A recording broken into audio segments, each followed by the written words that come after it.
How's it going, y'all? I just finished a Realm Reborn earlier today. Haven't even picked up the next quest yet.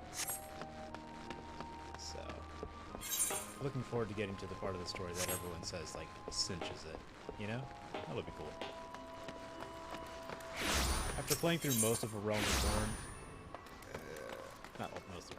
After playing through all of Realm Reborn, I gotta say, the story, it's complicated, but... forgettable. It's like anime B-plot. So, what we're gonna do... I'm not sure if I want to start on the main story yet, or if I want to keep doing... No, actually, I think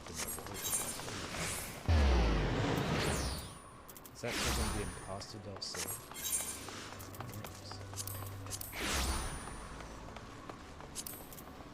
Costa del Sol. Tell me. Is that where I need to be? I don't see a quest marker. It is also possible that... yeah, it's actually pretty likely that I haven't even gotten to the area where I can pick up the quest yet. Because I'm not even supposed to be able to be level 54 and still under Realm Reborn stuff. I'll bet the warrior trainer is somewhere in the Realm Reborn area. Hold on. As I've had so many times, I'm going to consult a wiki about this. Warrior quest level 54? I think that's when I picked it up. Let's find out. Broken Mountain. Where's Broken Mountain?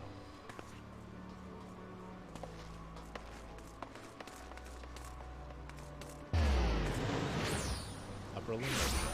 So it's close. 30 by 21. Alright, so let me see. Upper Lenosha. Show me Upper Lenosha. I don't see it. I don't see a quest on here. It is entirely possible that I'm going to have to do some sort of prerequisite quest before I can even do this one. 52, Duty and the Beast. Duty. So I'm looking at a wiki right now because I'm trying to figure out where to put the quest. But it doesn't say these prerequisites. Next round. Man. This is where, okay, so one of my friends, Kyle, he's played this game for over 1,000 hours, so he knows where everything is. He's done most of the things, and he has a almost wiki-like memory for everything related to this game. And would that he were here to answer, where do I pick up my next warrior quest? I know where the main story quest is. There's a button. Oh wait, here it is. There's a button for it. And it was in Costa del Sol. I was right. It's all basking my genius.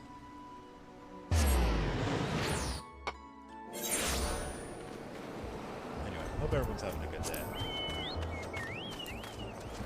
This is actually the day before my birthday. A cheeky stream, not streaming for like a month, something like that. A lot of things transpired in my life that I had to deal with, so I was not able to stream for those times.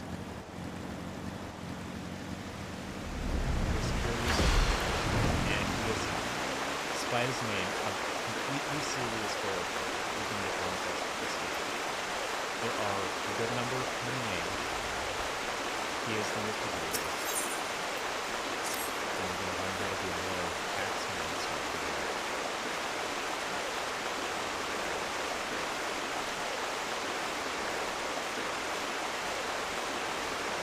Okay, and as a bit of backstory, the very little story that I need to get to this guy is he's a warrior training guy. He comes from like an ancient world, and this whole hey Dusty, how you doing? And I said, how you doing? It's difficult to hear me. I had to mess with the mic settings. Man, alright. Let me turn down the game, and that should be a little bit better. I hadn't actually done a mic test with the game running, so if the audio levels are off, that's my fault.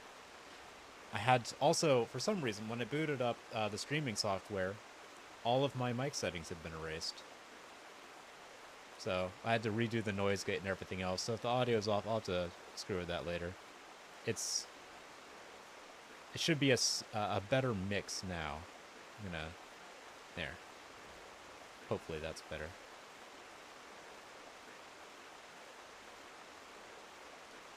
So anyway, this guy has a brother. The problem that these guys have is that in the heat of battle, they lose their mind and go into, like, they literally see red and attack or at least threaten things nearby. And so they've been trying to figure out how to not do that. And they're always trying to unlock ancient warrior techniques. Also, I have a motorcycle that flies.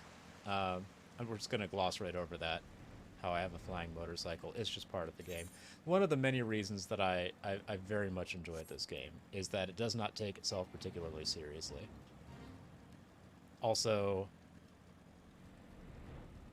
I spent a lot of time doing a lot of very tedious things that no one wanted to see off screen, so it's not like a gigantic loss as far as like what you see in the game that I wasn't streaming. You didn't miss much. I'm part of the good guy team. The good guy team beat the bad guys.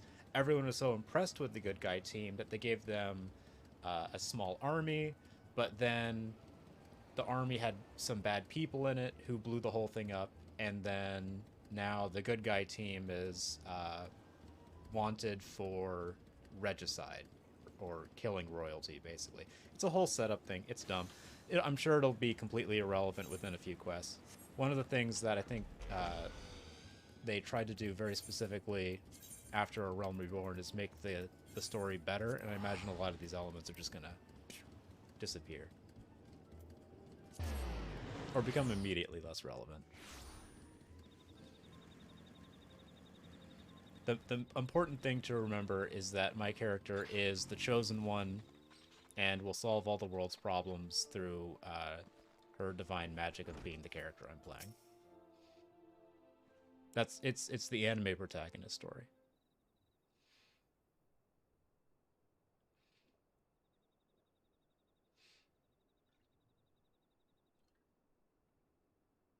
Also, should I be narrating this? I'm not entirely sure. Like, would that like, should I do voices? I've been unsure as to how to return to this because I ended up just burning through all the cutscenes towards the like there's this slog of quests at the end of the first at the end of the base game that I've finished. Like, the slog's over, but I just skipped through a lot of it, and I realized it would have taken me an entire additional week to get to the point where I am now if I had actually watched all the cutscenes and read all the text. So should I be reading this out loud though? Like, I wonder, does anyone care about the story, or do they just want to see me play the game? I'm just gonna play. I'm just gonna play how I do, but I'm gonna read it out loud. I think, at least at first. Once I get to the actual story missions, I don't know if the warrior missions are worth it. We'll see. It's a lot. Could get burned out reading the dialogues. It's a lot. There's a like they're not shy about putting a lot of text on screen in a dialogue box. So I'm thinking, I don't know. Maybe like they voice some of the lines, and those are usually the most important ones. So maybe I'll just, like, if you're really into it, read a summary, honestly, because this is a bad way to learn the story. But if you're really into it, like, I'll leave the text on screen long enough for at least me to read it. I'm going to still read it, but I probably won't read it out loud. Yeah.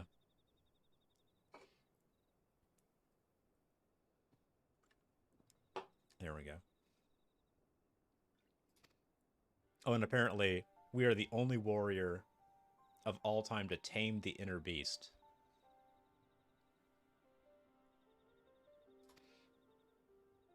And they're trying to figure out how to do it.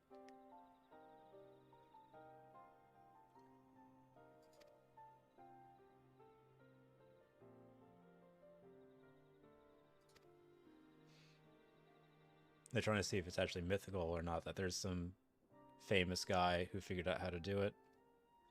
A lot of these quests are weirdly about just controlling your own rage, which is interesting because, like, rage isn't really a mechanic. There's no mechanic. that reflects this in the game. Like, you don't have to, like, make sure you don't top out a rage meter or something. Although it'd be fun. It'd be interesting if you did.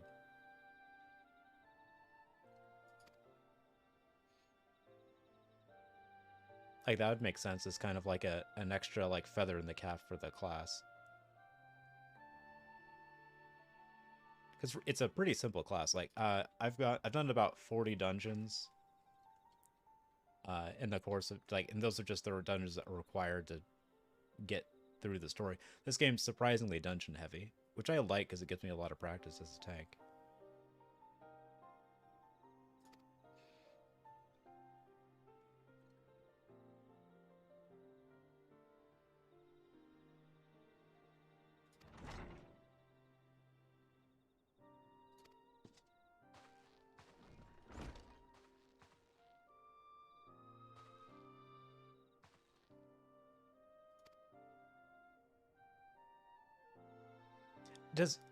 I wonder if the warrior quests are the same for everyone, like, as far as the NPCs involved, because I'm surrounded by 3 of the burliest boys, and they're all Rogadin, the same race as my character.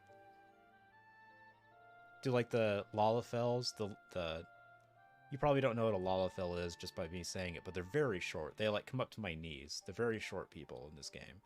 I wonder if they get, like, a Lalafell version of these guys, or if it's just these 3 mountainous men and, like, a little person, like, right here, just staring down at them. That'd be intimidating.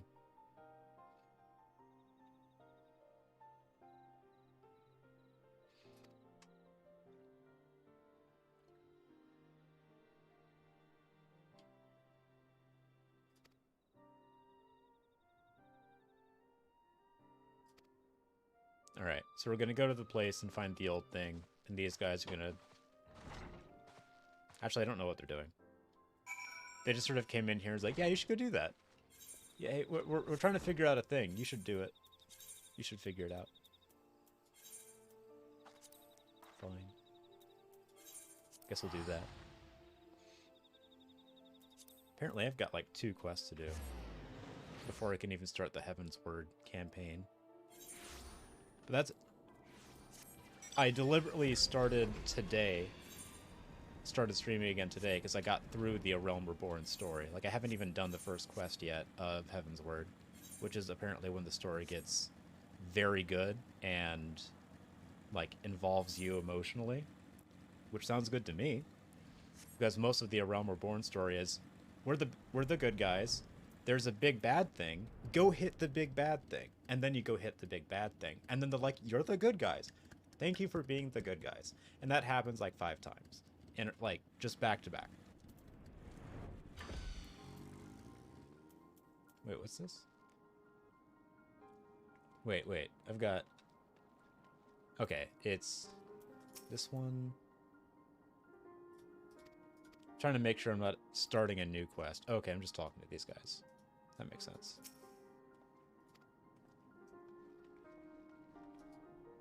Wait, that is a new quest. What is that? But I hardly know it. What is that? If that's important...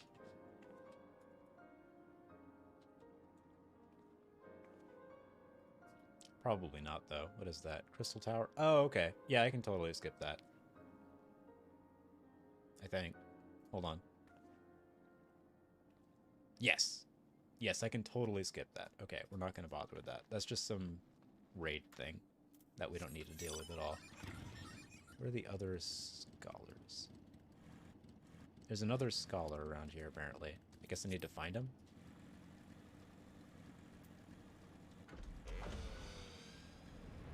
There he is.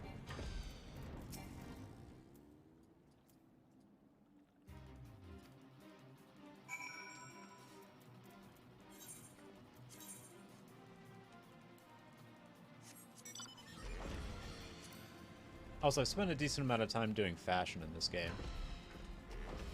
I only really have 2 outfits so far. It's really hard to make good outfits for a 7-foot-tall warrior that doesn't involve, like, a bunch of plate. Like, I've got this outfit, which I'm a big fan of these sunglasses.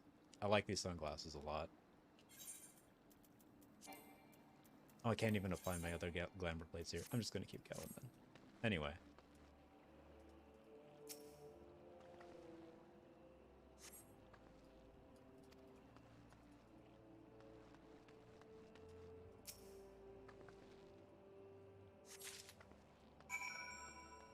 Wait, did I already found it? Alright, so I found an axe.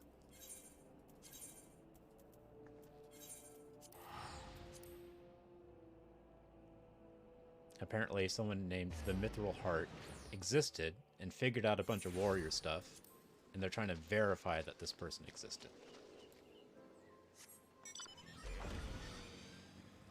But just like in any story, if the story starts with this person might exist, or this person might still be alive, the answer is going to be they're still alive, because otherwise there wouldn't be a story. It's just like there's one quest where we had to find out if this one character's mom was still alive, and of course she was. Otherwise it wouldn't be a quest. Like, well, wait, her mom might be alive. You wouldn't just end the quest with like, oh no, oh she's dead. We found her grave. No, she's alive and she's out there doing something, obviously.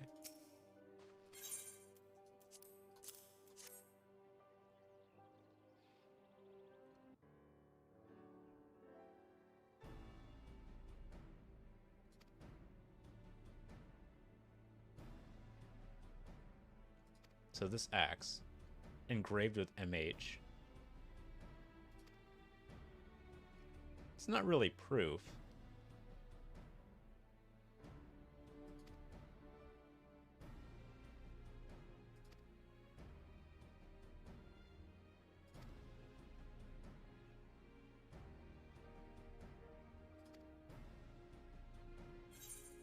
Okay.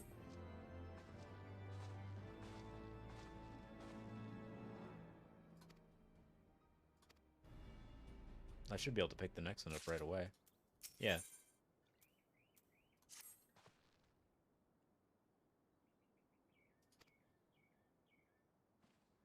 So he's hesitant. He's found something he's found something out about Mithril Heart, but he has a hesitancy telling me about it because of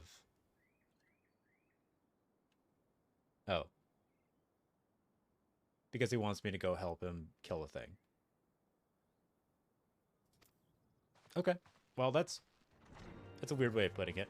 But all right, let's do it.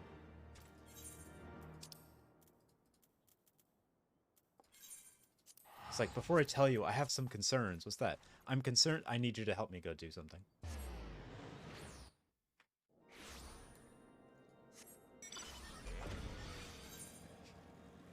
Like, okay.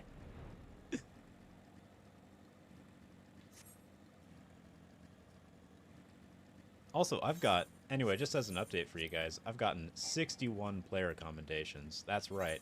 I figured out how to tank in this game. People like me for it. Apparently, trying at all puts me well above a lot of other people who try to tank in this game, which I find great. That's great news for me.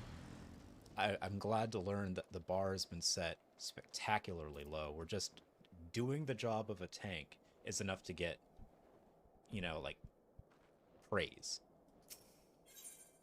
It's a very easy job, but it's very stressful also. I have to watch a video before every dungeon, so I know what's coming up. So also, that'll happen. I'm gonna have to watch videos probably on stream before some dungeons, but I watch them at like 1.25 speed. Maybe I'll try to figure out a way to do that without watching a video. I don't know. Like, I have to know what's coming ahead of time to do a good job as a tank, because you have to lead the party. I'll figure it out.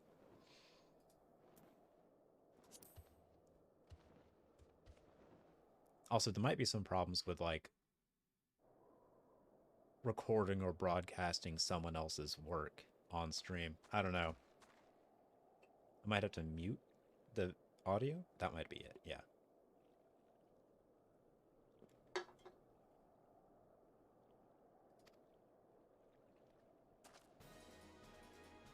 Oh! He let his rage meter top out.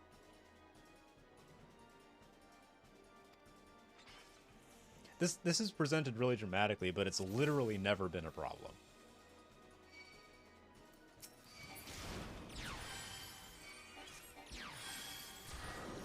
guessing I should be killing these interfering things,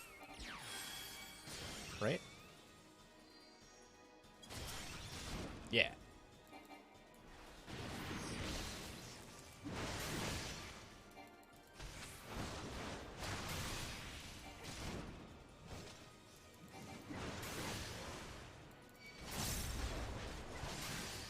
I'm gonna try that. It's not explicitly telling me to do that, but I feel like that's part of it. I'm helping him fight his rage. I don't know. Am I gonna get little inner fury things that pop out and help me fight? Because that would be great. If this is a preview for something I'm gonna be able to do.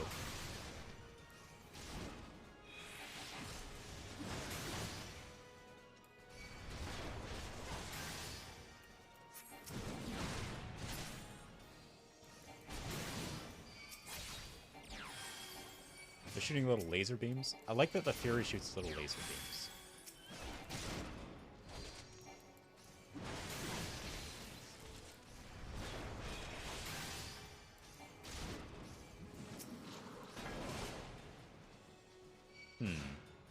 I might not actually be... I don't know if I'm actually killing them as much as they're, like, just attacking me when I get close.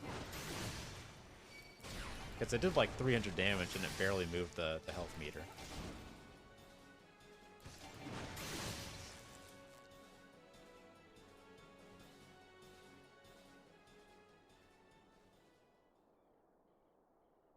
My inner beast has been roused.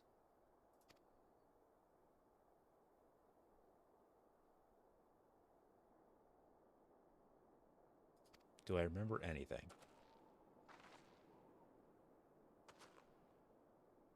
I've forgotten how to talk, oh my god. Oh, no. My inner beast lashed out as if it was trying to escape. Is that what was happening? Did I miss something?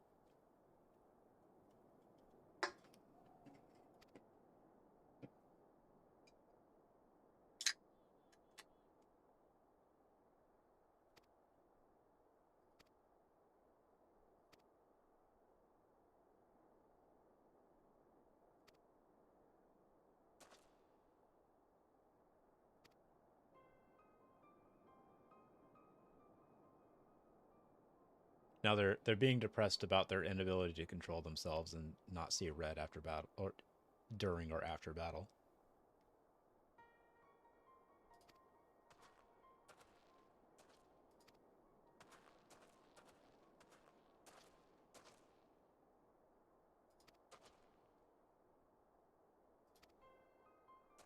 Okay.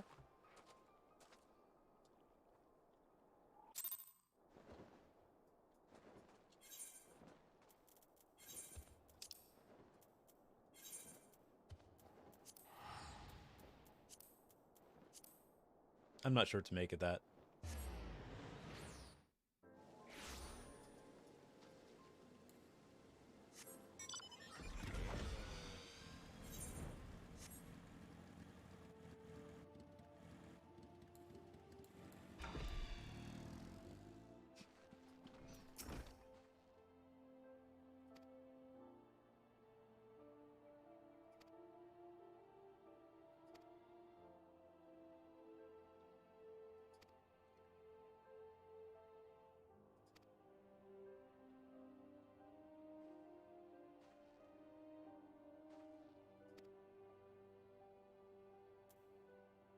Okay, so there is going to be some sort of like...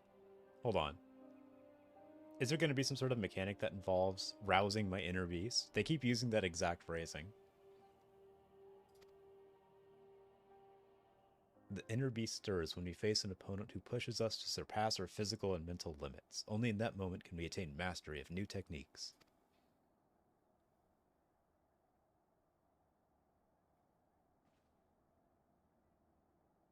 Okay, so what they're saying is, you're gonna have to do a bunch of stuff.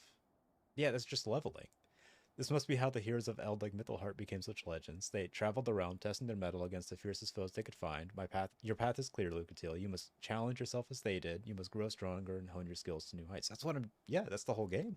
That's literally the whole game. That's all I'm gonna do. Okay, now I'm gonna get some stuff.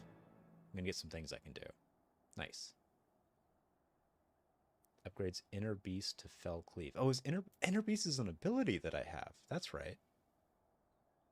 I forgot about that. Wait, upgrades Inner Beast to Fell Cleave. Oh.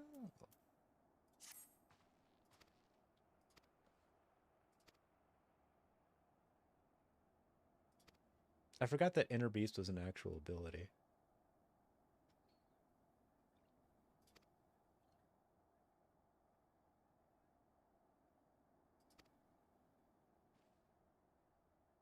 Apparently. So I'm going to go to the roughest and tumblest place that they know of and fight some things, and that'll make me stronger. Oh yeah, Inner Beast. There it is right there. All right. I'm going to go speak with the hunters. Tail Feather. I have not been there. Actually. Okay, now I actually need to do main story quest stuff, I think. Because it's asking me to go places that were locked in the previous expansion. Alright. Let's go do some main story quest stuff, then.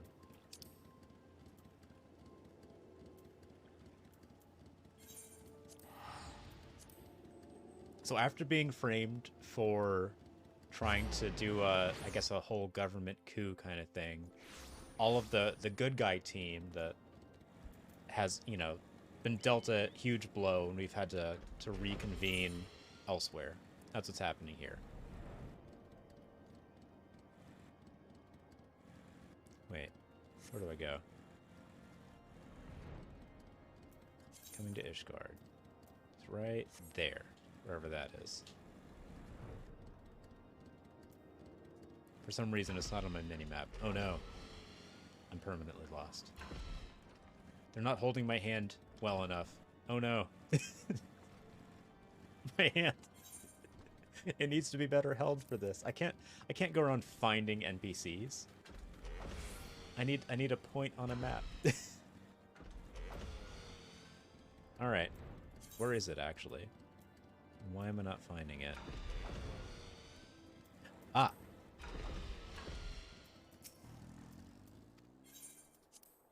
I had to enter the intercessory. There we go. Believe it or not, this little boy leads an army.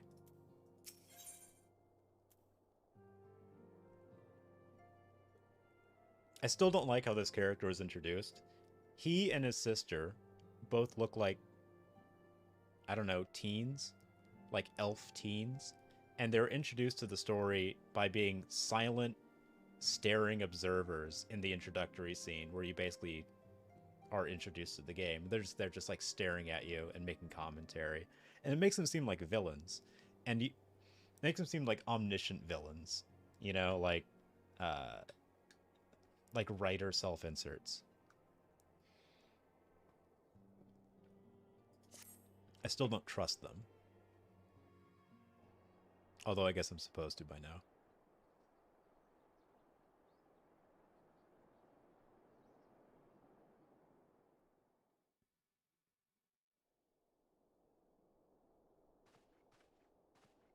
The dawn's light will shine again. That he's referring to... Wait. It's this Oracles of Scion. Or Scions. The Scions of the Oracle or something like that. I don't know where the Dawn Light rhetoric started coming in. But I guess that's how we're referring to ourselves now, like we're some sort of holy force, which is creepy. So long as we have these specious accusations hanging over us, we will struggle to achieve anything. It is hard to get things done when people think that you murdered a queen. You must go to Ishgard, as Tataru proposed. I will return to Uldar and set things right.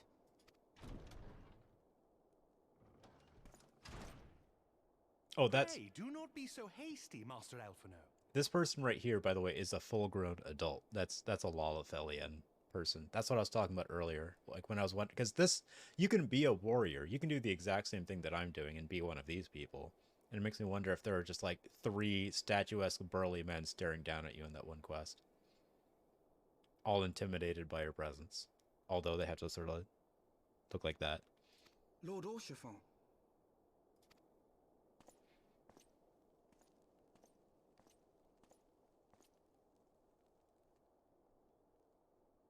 Full well do I understand your desire to clear your names. I wonder how long it's going to be before one of them says ere long. Or succor.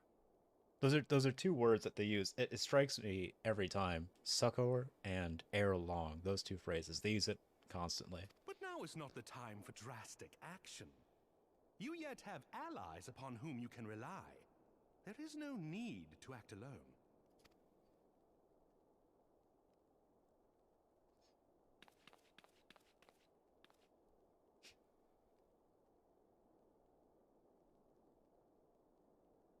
Yes. Yes, of course. Pray for... I bring tidings. Count Edmond has decreed that the three of you be taken in as wards of House Fortin. Under our patronage, you shall be granted access to the city proper. So to give some context here, like, as I said earlier, the good guy group got blamed for murdering a queen, and so we sort of had to go into hiding, so we're hiding here, and these guys have a reputation for being obstinate and unfriendly, so they're just turning away anyone who comes looking for us, and they're also being weirdly formal and nice about it. Pray, consider our manor your new headquarters, from which you may gather information and plan how best to proceed. Needless to say, should any of your missing allies be found, as I am certain they shall, they will of course be welcome to join you there. This guy gives up. Okay, even though, like, we've interacted with this character before, you haven't seen it, but I guarantee you this is still, like, very suspicious. Doesn't this guy seem suspicious? He's being very suspicious.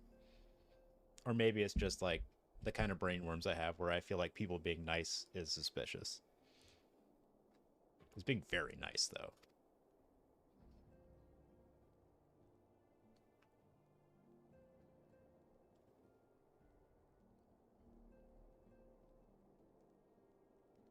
You are more than generous, my friend.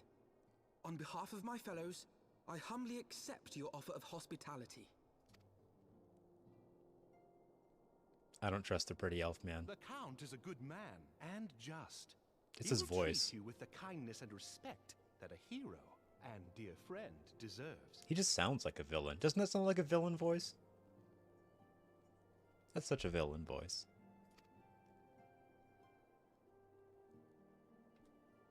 To Ishgard, then. Together.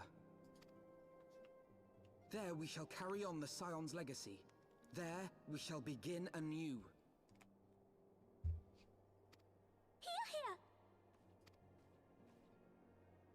Also, the little full-grown adult girl.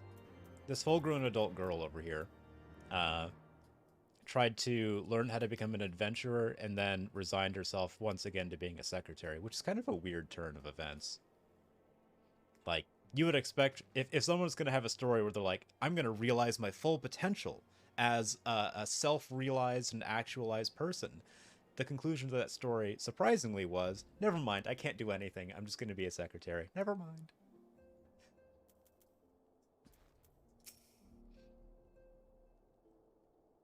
Like, what a character arc to go from here all the way back to here.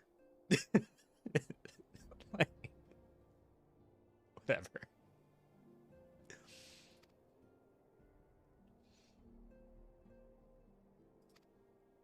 Alright, so we're finally going to be allowed to go into the new zone. A whole new expansion's worth of content. Of which, okay, so there are 1, 2, 3, 4, I think maybe 5? There's at least 4 expansions for this game. This game came out in like 2013. They redid it in like 2014, and they've come out with an expansion at basically the same rate that World of Warcraft does, which is like every year to year and a half. And that's wild. There's like an entire... There's like almost a decade's worth of game content. And I've only worked through the first like 15% or something like that. That's pretty exciting. I'm looking forward to that. And also, I watched a video of the person, the lead writer for, I think all of these, I think? Yeah. The lead writer got an impromptu standing ovation when he showed up at a conference from other players. So that, you know, gives me some confidence that the story is going to go from standard high quality anime BS story to actually like personally involving. Because people get really invested into it. I'm looking forward to that. I'm going to try to take it seriously. Like, I'll make fun of it, of course, but I am going to try to take it seriously and pay attention to the story. Which I've never done in an MMO before. Like, in World of Warcraft, I stopped paying attention to what was happening after the first, like, 15 levels. I'm like, alright, these people are just coming up with more and more confusing ways to justify having me go kill, like, 20 boars. Proceed to Ishgard. We're doing it.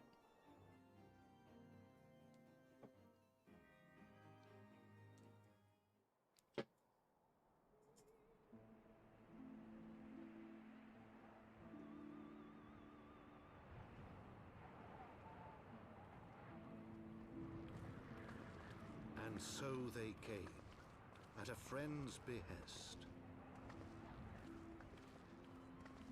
I look very inappropriately dressed for this weather.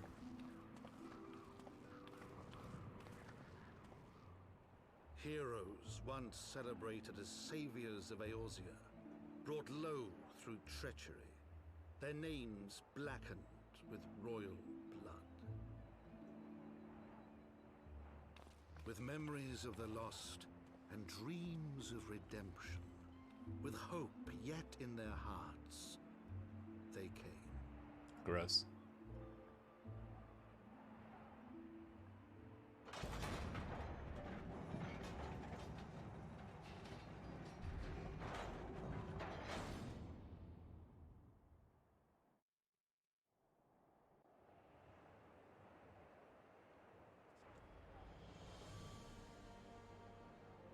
That's very gray. To Ishgard, shining city on the mount. Shining, huh? Overlooking the dominion of Kurthus.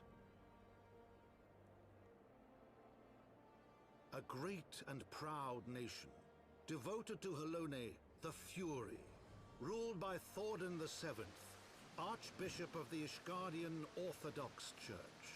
Oh, so it's a theocracy.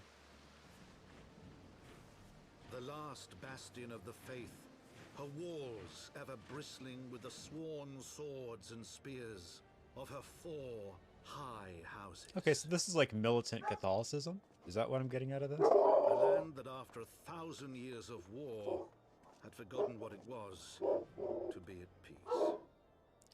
I wish I could pause this. The dogs are exploding.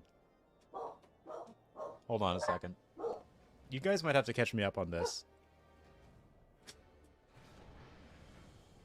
Through gates long closed, the warrior of light and her companions passed, entering at last a city whose history was written in blood.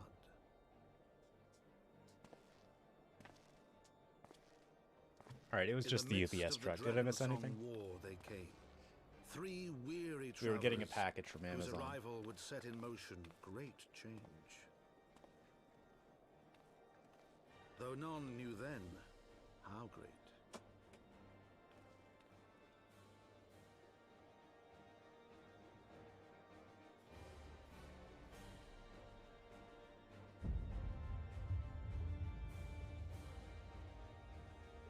This is a very cinematic game experience, I gotta say. There's a lot, like, for an MMO, there's a lot of cutscenes that involve your character. Title screens, credits. There were credits that rolled at the end of the first, the base game's content. Can't use a mount here.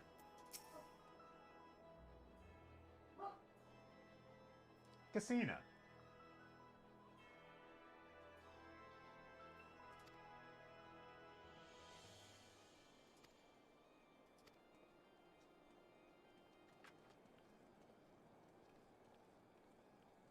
I'm glad that they're not going to lose their knack for coming up with difficult to pronounce names.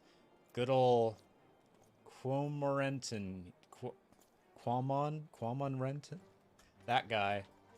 We're going to become good friends, I can tell. Love the names in this game.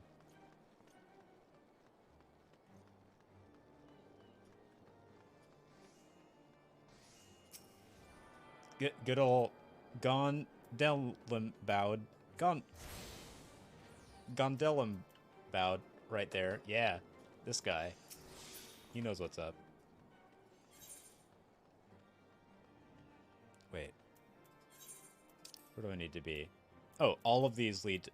Oh, okay. So I'm basically... There are 4 roads and they all lead to the castle. Alright. Well, that makes things simple. This guy trades in amber. What does that mean? What's amber?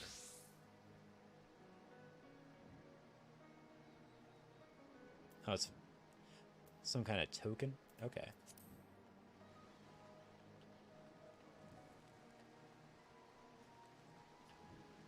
It's a shame I can't fly around. I feel like the city's just begging for, like, a good aerial view. Let me try to get to a good vantage point. I want to see... Skies. Let's see. Need to get to these over here, too. This is like a whole major city, huh?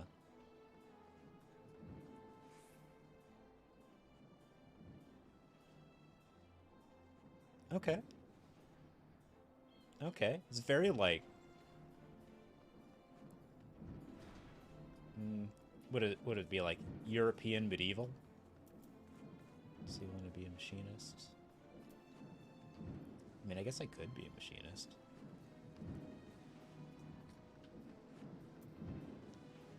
It's a shame you can't use mounts in cities. Like, I kind of get why, but it would make sense to be able to ride around here.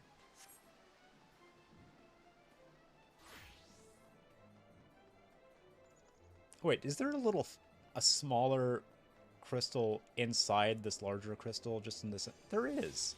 Okay, well, that is there.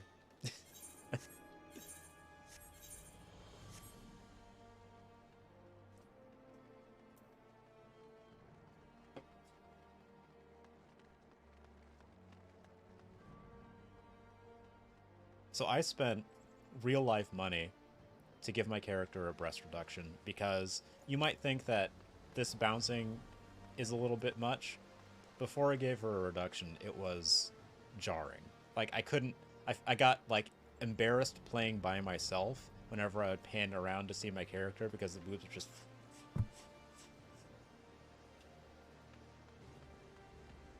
very, like, strikingly sharp animation on those. By which I mean, like, unpleasant. So I had to like, tweak it. I spent, like, $14 changing the proportions of my character so it wouldn't be silly. I mean, she is, don't get me wrong, 7'4", which is silly in its own way.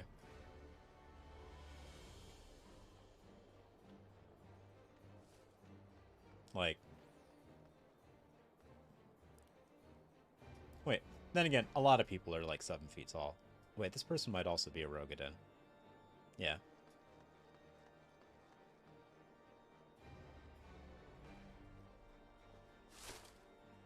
I'm pretty sure this... Yeah, for scale, this person's, like, my height in real life, like 5'10". Just...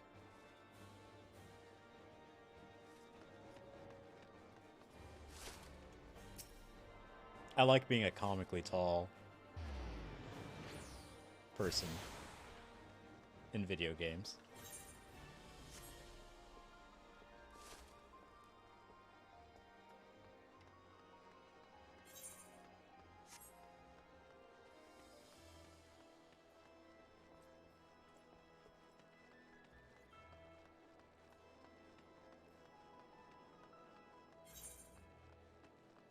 Alright, so I've attuned to all of these. Might as well just go in at this point.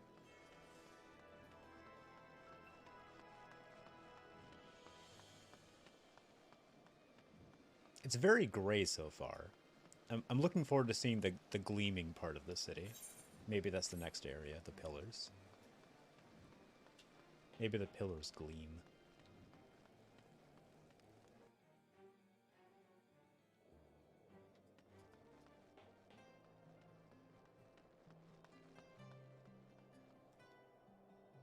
Hold on.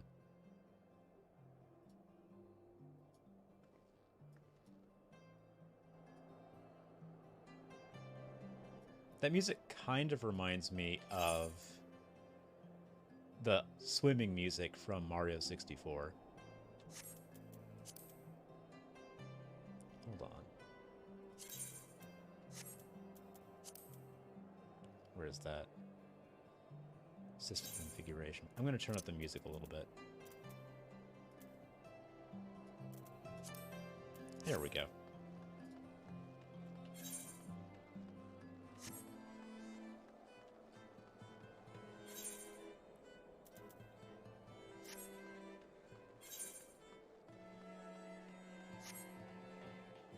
That takes me back down. All right. I don't know the layout of the city very well yet. I think I have to go around. Yeah, it looks like it.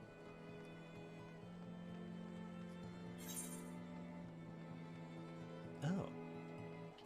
Well, this should get me to there, I imagine.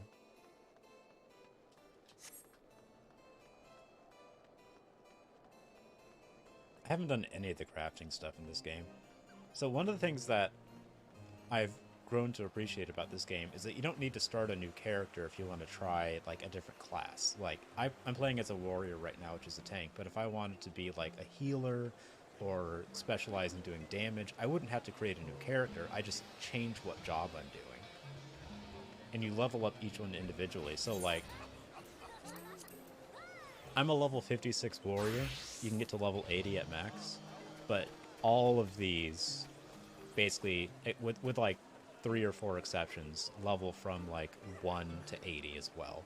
So you can basically, you can play this whole game, put thousands of hours into it, and still only have one character and not even be maxed out. And that is the kind of, I don't know, like endless carrot on a stick that I'm looking for in a video game.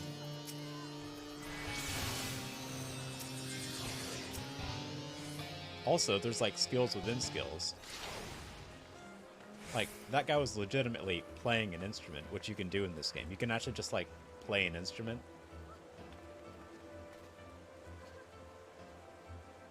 I can't imagine figuring out I don't even know how that works. Learning how to play an instrument through like a keyboard and mouse interface.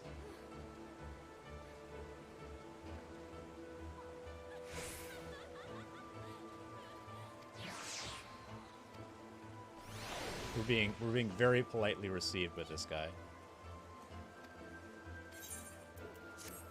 I still say suspiciously nice.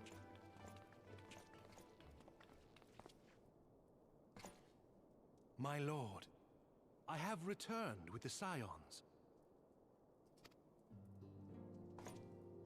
I hope your journey was not too taxing.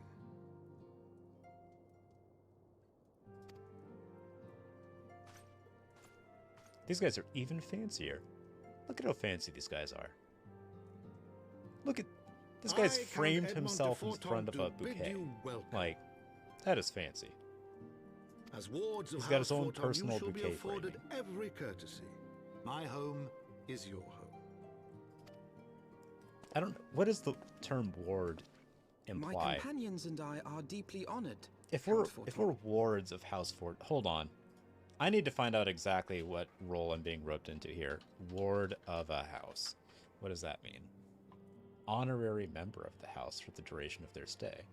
Oh, so they're like accurately using a term. That's crazy. There's a lot of unfamiliar terminology and turns of phrase that they use in this game. I always thought ward was like, because was it Robin is Batman's ward, right? I thought ward meant something else, I guess. I thought it meant like part, like more permanent part of a family or something like that, but apparently it's just like an honorary member of the house for the duration of a stay. The honor is mine. We've all learned something Master today. Alphino. Consider it an expression of our gratitude for your service to Ishgard.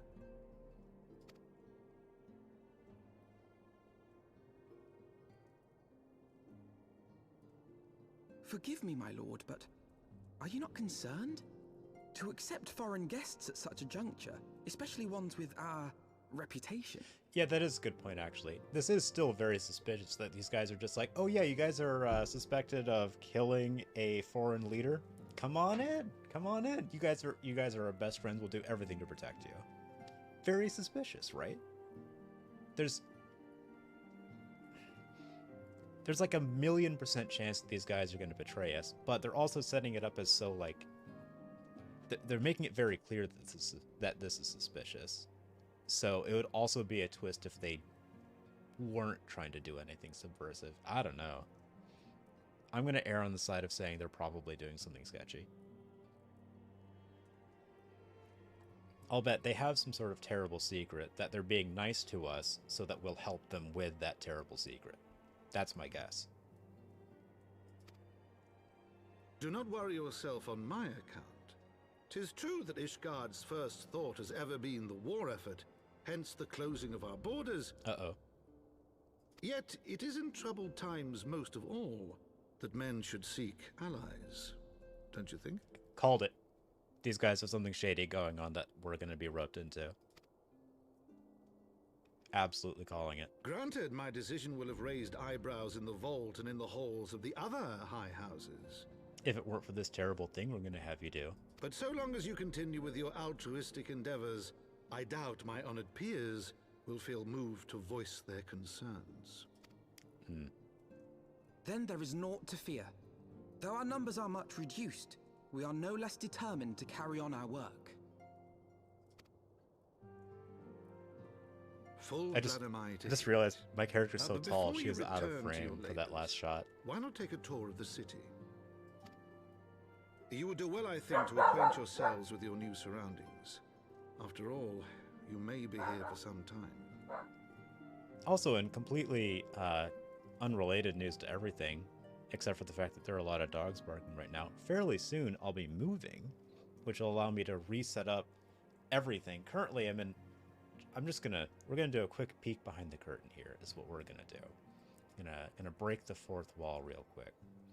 Alright, so this shot that I'm in right now is literally the best thing I can do in my current physical circumstances. Like, this is the shot. So, this is what I've got to work with. One blank wall. You go a little bit to my right, there's a window with an AC unit. You go a little bit to the left, and that's my bed. Right, very limited space. This is the only space I have to only space I have to set up a shot here. Soon, though, I'll be moving. I'll be able to set up an actual bespoke studio, of all things. I'll actually be able to have very high control over the space. There'll be more space. I'll have better lighting, probably a whole background. I won't rely on solely on a projector to have anything interesting in the background. I'll still use the projector. I'll just have to figure out a new way of implementing it.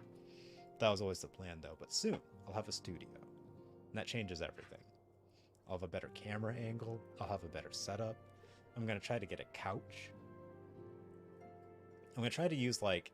Because I want the dogs... I want my dogs to be involved in the stream, because they like being next to me, and... they're cute, and that'll draw people in also. So it's just good across the board. Like, I like being around my dogs are cute, so people like seeing them. It's good for everyone. So I'm going to try to get a couch, so that way they can be next to me while I'm playing video games. Then I also have to get a couch, but I'll have space for that. I could have, like, a couch-based gaming setup, and I'm really excited about it. So, it is going to be this fixed angle for another, like, 30 days or so. But,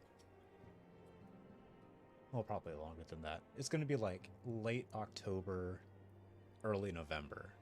That I'll probably have to take like a few days and set up the new thing. I won't have a couch yet either. Or maybe I will, who knows. But by the end of this year, I'll have a completely different, likely much better setup.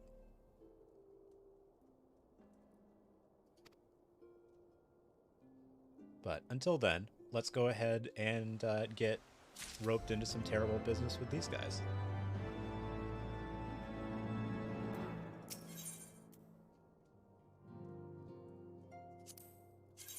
Also, fashion is my #1 priority in this game, so I'll be doing a lot of this, like trying on gear, excuse me, dyeing it, that kind of thing.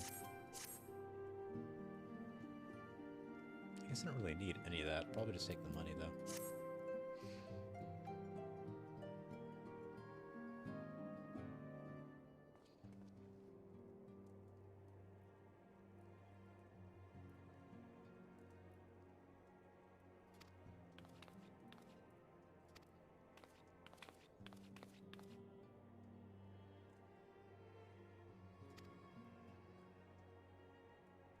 Apparently, we're going to go on a tour of the city.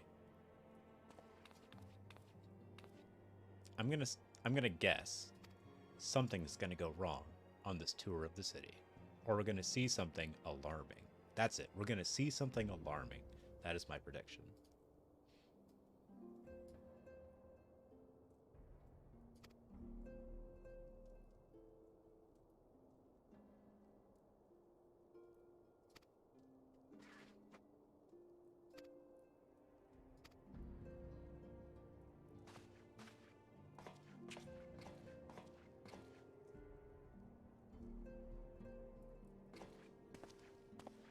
We're being handed stuff. What are we being handed here?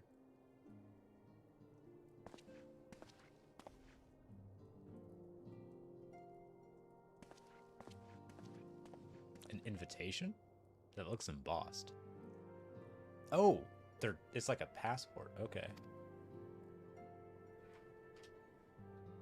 So we can not get hassled by the local authorities. Okay.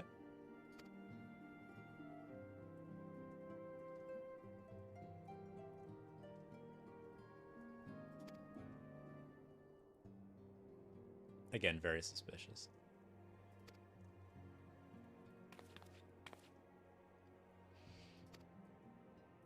It's both, like, a very nice thing that they're giving us documents that will identify us as, like, honorary guests of the local royalty, but also worrying that that's necessary at all.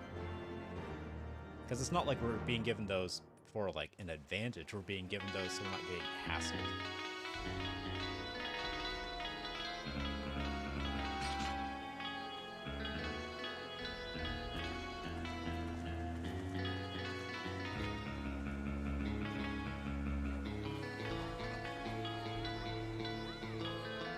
I don't recognize this song at all.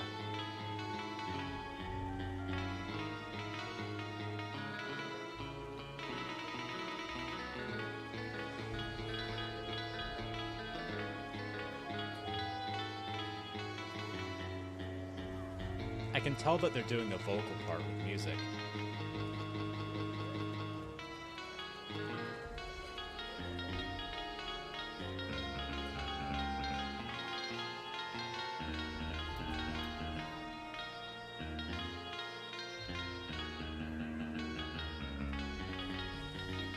Look at these outfits here. Why is everyone... Wait. Is there a lot of people in a line here? Am I messing up a shot or something? Do I need to move? Like, there's a lot of people. Oh, this is... I think that... I just put together... Oh, all these people have the title House Four Temps Knight. What is going on here? Why is these? I mean, these are all players. All of these blue text names. These are all players. Why are they all in a row? And they're using a title. That's not like a guild name. The House for Temps Knight thing. I don't think I have that title yet. Where can I see that profile? Here we go. Wow, I have so many titles I didn't know about.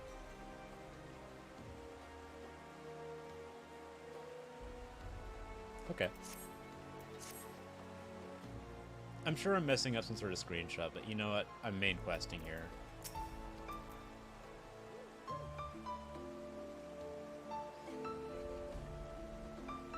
I'm going to see the splendor of the Holy Vault.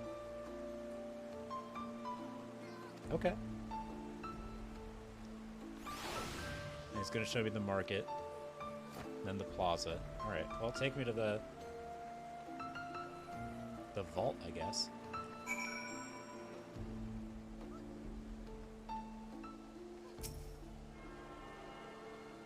Okay, all of these people have their weapons out and are facing forward. Clearly something's happening here.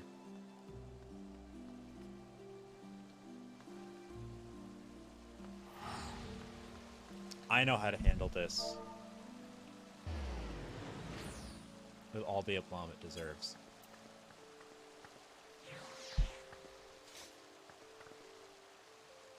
I'll be right back.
Haruhi Suzumiya.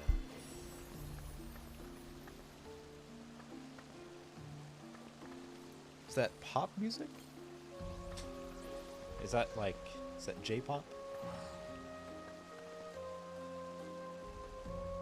Alright, no one sent me any mean messages, so I'm gonna assume this is fine. From an anime?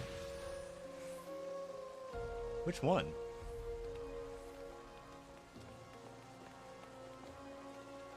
Oh, hold on. There's a big dog. Let me see if I can...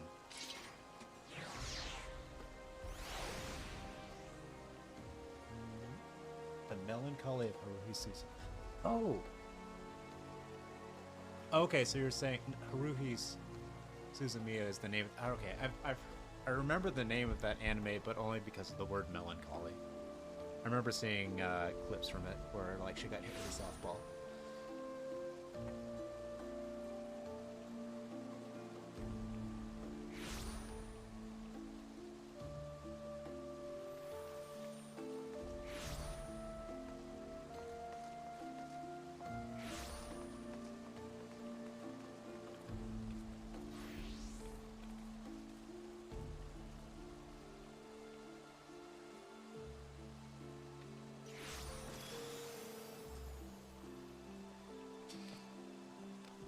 I want to make sure that, like, I'm trying to reinforce the notion that he can come in here and chill when he's bored. He spends a lot of time, like, just laying out in the dirt. and it makes it more difficult to allow him on the bed because he's constantly dirty. Like, both of my dogs act like chinchillas, and they, like, roll in dirt. And so, like, every time I pet them, like, my hands come up, like, ashy gray, and I'm trying to get him to spend more of his his downtime, like, on a bed or, like, on the floor near me. It was one of the reasons I wanted to get a couch. It's because he really wants to be, like, right next to me, but I'm in, like, a gamer chair, which was a terrible decision. It costs as much as a sofa. I should have just gotten a sofa. I'm in a gamer chair, so he can't really be right next to me.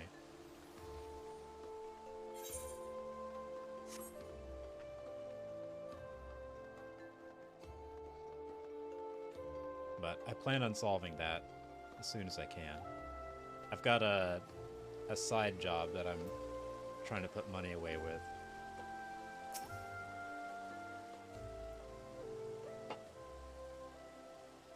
I should be able to buy a couch sometime pretty soon.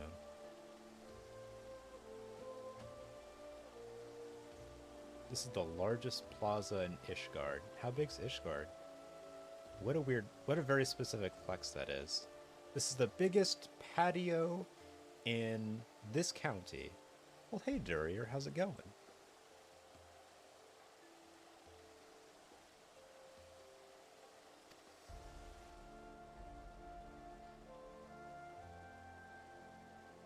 Oh, the cathedral's the Holy Vault. I thought, man, that's not... Don't call it the Holy Vault if it's literally just a cathedral. It's the seat of government and the residence of the Archbishop. Okay, why is it called a vault then? Is it because it's tall? Is it using, like, that permutation of the word vault? Like vaulted ceiling?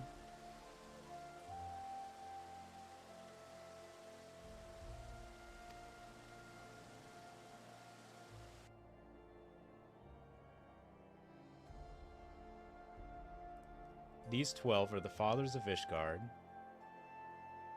These 12 statues, these faceless statues identified only by their weapons, are the Man, imagine being one of 12 people, like part of the foundational myth of a country, and they cover your face with a helmet, and they're like, yeah, there's halberd man and swordman, axe guy, other halberd man, other sword man.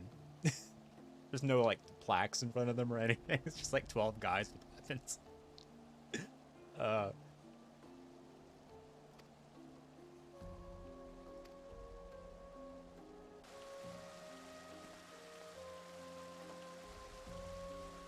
It'd be like in America if we called the Founding Fathers just the Founding Fathers, and the statues were just of, like, completely faceless people in, like, tricorns.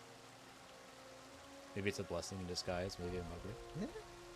Yeah, maybe the founding 12 were just, like, not lookers. You know, they're planning out the city designs. Like, we could have statues of them. Like, yeah, not of their faces though.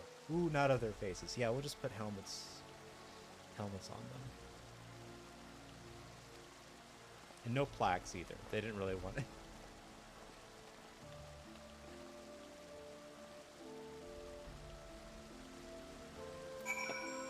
All right. Oh, I'm gonna go into the stupid cathedral thing. You guys gonna play it up so much.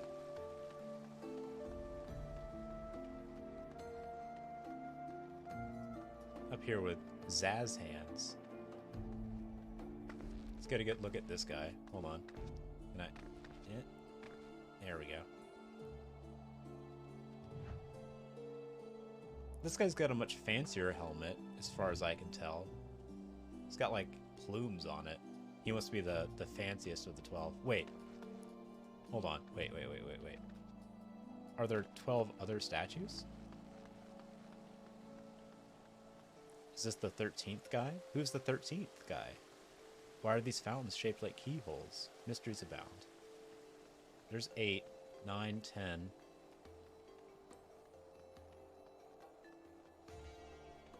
11, 12? Wait, is that 1, 2, 3, 4, 5? Okay, so there's 12. So who's lucky number 13 over here? Not that any of these guys have been named, but like, wait, can I get over there? Yes, I can, sort of. Uh-oh. There we go.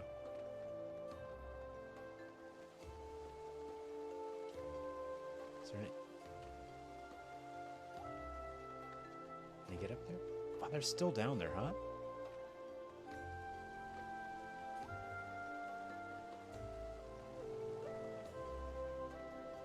What are they doing? How did they organize this? They're all from different guilds, too. They just put out is there like a server-wide forum or something? And they're like, hey, everyone with this title, go stand in line with your weapon out.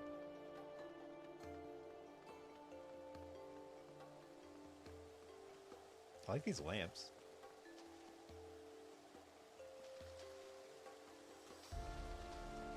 I really appreciate how much detail they put into the locations of these games.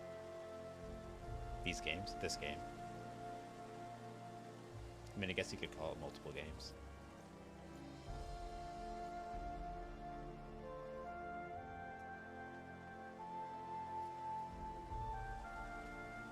Stormy Moonflower.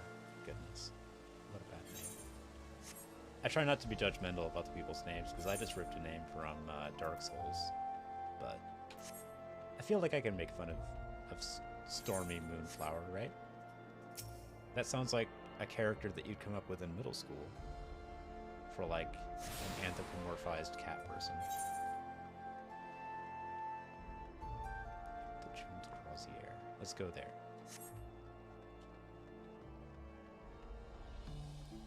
By the way, there are a lot of cat people in this game, and a lot of them are dressed like Britney Spears in the very late 90s. Sort of like the tie-off shirt and skirt kind of setup.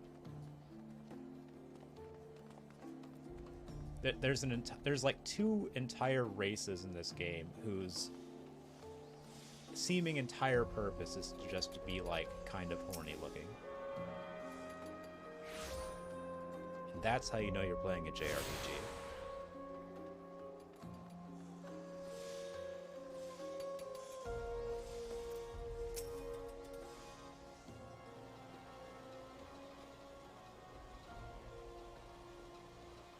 What an astonishingly normal-looking face. Wow.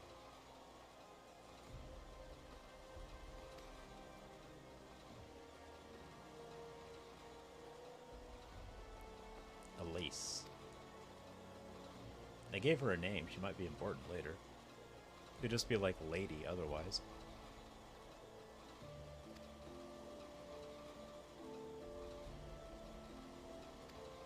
He's asking if we can shop here. What a normal looking face that is.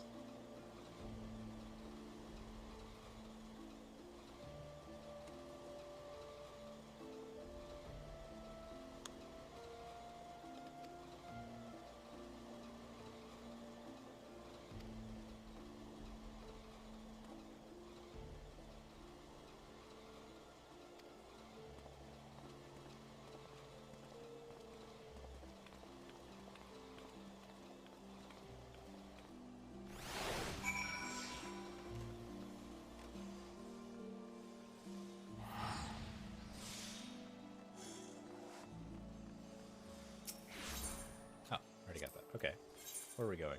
Aetheryte Plaza? I'm pretty sure... Yeah, I already know that. I can just teleport there.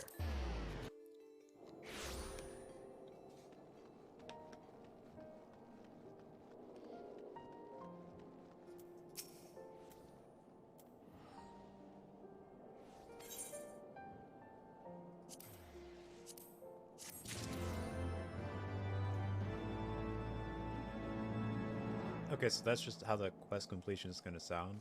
Is that going to be for the entire expansion? Is this a little jester's hat? Excuse me? Excuse me? Is this a... It can be a goth jester. It can be a femme jester. You can be a Hogwarts jester. This looks like a European, like, soccer colors, right?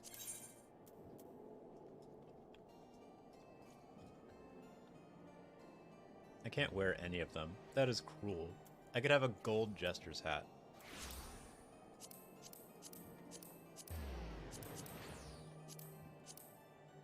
There has to be some equivalent for this that I can wear in my character. Oh, I want it.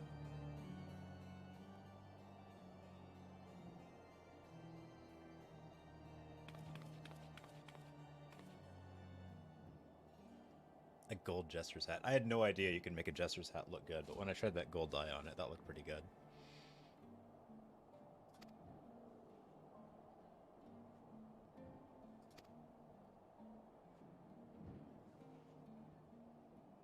Is that a cannon? Skysteel Manufactory. Manufactory? Okay, that's an interesting portmanteau. The Skysteel Manufactory.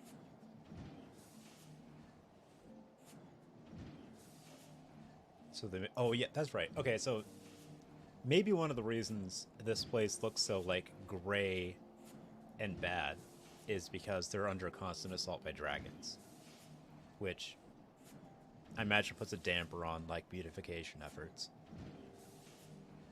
And they make weapons to fight the dragons with.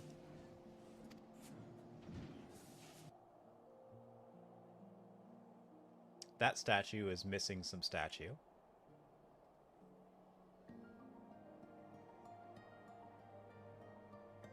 The congregation of our knights most heavenly. Oh, goodness.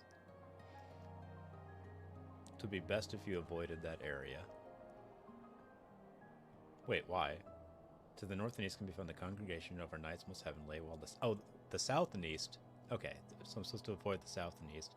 Something tells me the south and east is someplace we're going to go, and we're going to find out terrible things about these people in the process. I continue to call that as the twist, is that they're secretly, obviously terrible people. It's a theocracy. It's a military theocracy. When have you ever seen a military theocracy portrayed as, like, morally just in their net actions? Like, never in the history of fiction do you see a militarized theocracy as, like, the good guys.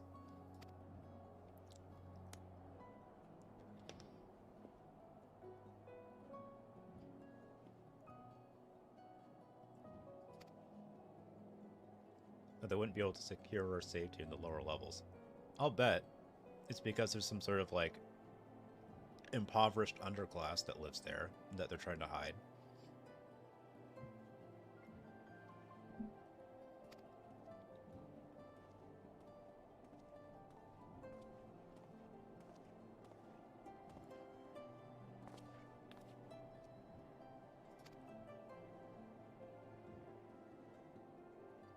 Yep. This is one of them. This is one of the put upon underclass. It's got to be. Come to see the sights, have you? It's just like if you use the voice of the peasant in Monty Python, this makes perfect sense. Oh, come to see the sights, have you? Take a turn down the hopper and go up to the statues. See?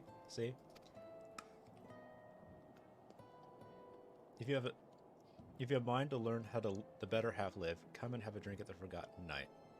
Yeah, okay. It's a very bitter underclass here.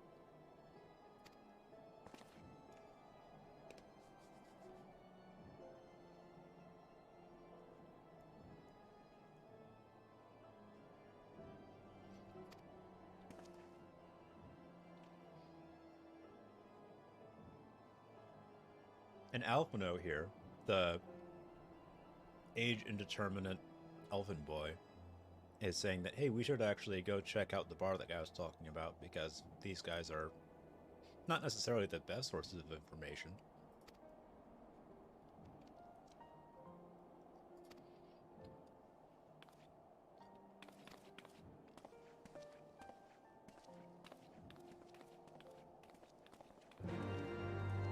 Cool, let's learn about the horrible secrets of a military theocracy. of an oppressive military theocracy, and then I imagine make some sort of effort to fix that in some way, or not. Still fresh in my mind is the time this game had me do a genocide on kobolds because it was convenient. They're like, hey, these kobolds are raiding our farm supplies because they're going through a famine, like they're starving to death. But they keep stealing our food, so you better go set a trap for them by putting food out and killing whoever shows up to get it. They had me bait out people who are undergoing a famine with food and then murder them for trying to get free food that had been laid out. So the morality that this game follows is unpredictable. Who knows? I could end up being forced to, or just not even addressing the fact that I'm helping crush people. Who knows? Any number of things could happen here.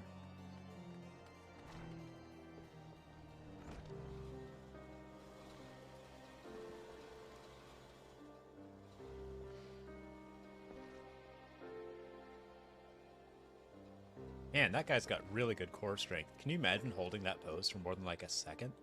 Wow. Like, he's not being supported by anything. Look at that.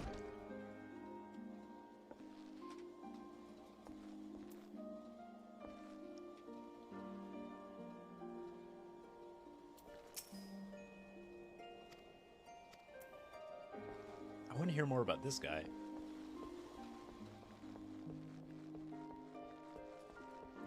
Man, everyone's using the House Fortemps Knight. Anyway. Mocha Canyon. Man, that's actually a really good name.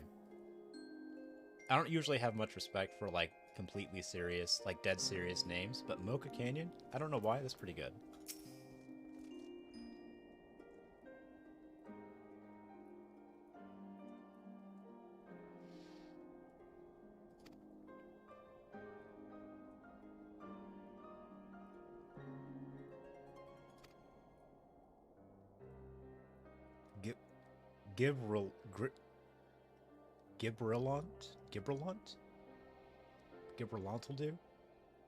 Gibralant'll do.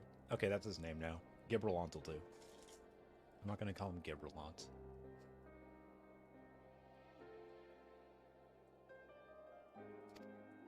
I was expecting this to be way seedier and dingier, but I guess this is like fantasy dingy, where it's just not very well lit, and they have unkempt hair.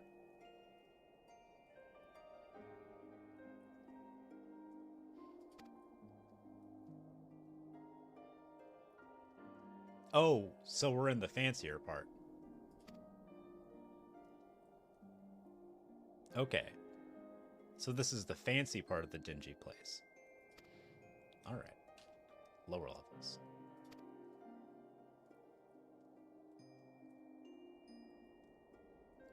And it's the lower levels are called the broom because when the weather's foul and the broom rolls in... Okay, well that doesn't explain what the... Hold on, I gotta look up what the word broom means. What is a broom? Is that fog? Mist or fog. Okay, so it's a fog. And it's called the broom because that's where the fog gathers. I feel like anyone who lived here would have a much ruder way of presenting that. It's because that's where the broom is. It's called the broom because that's where the broom is. Everyone here is very nice.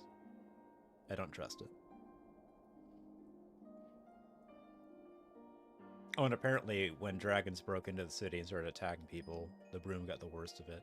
Even the dragons are attacking the poor people in this game. Crazy. Oh, that reminds me, the main character, my character, is in the good guy group, and the good guy group got blamed for killing a queen, right? That queen was just about to do a socialism, like, about to dissolve the monarchy and, like, redistribute all of the wealth towards the poor people, and then she got murdered immediately following, stating that, just to me. Anyway. This game has a weird relationship with poor people in that they have you abuse them constantly, but then also be sympathetic towards them. It has you, like, support people who abuse them, and like paints it as necessary in one scene, and then in the next scene as like an abuse of power. It's very confused. You can tell where there were like different writers for different parts of the game, at least in the first part.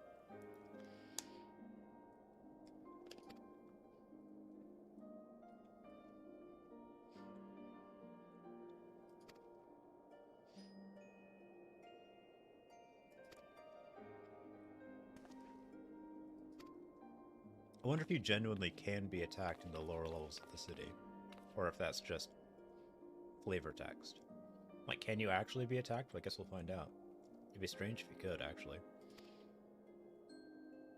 Then again, there were places like that in World of Warcraft, which were like adjacent to the main city, and were part of the main city realistically, but you could still be attacked there.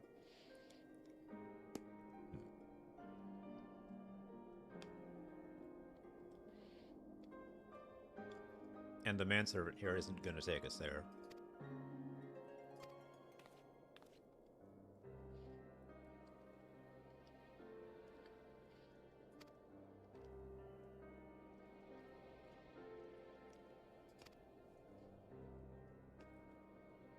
Oh, she's going to stay here and try to gather information.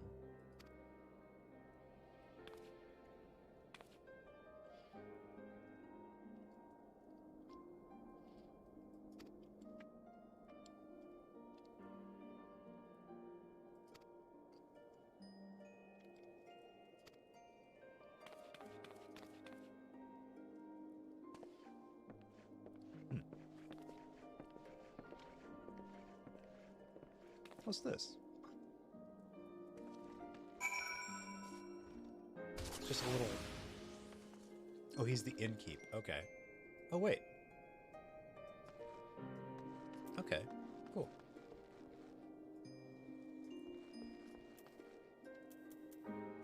Centurio Seal Exchange. What?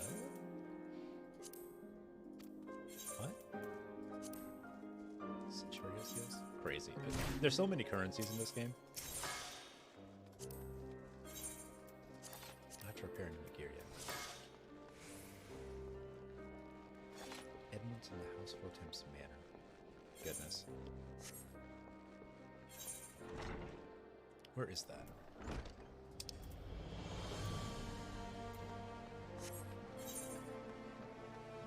Wait, what? Yeah. Oh, so I'm... Okay. I guess we're heading this way.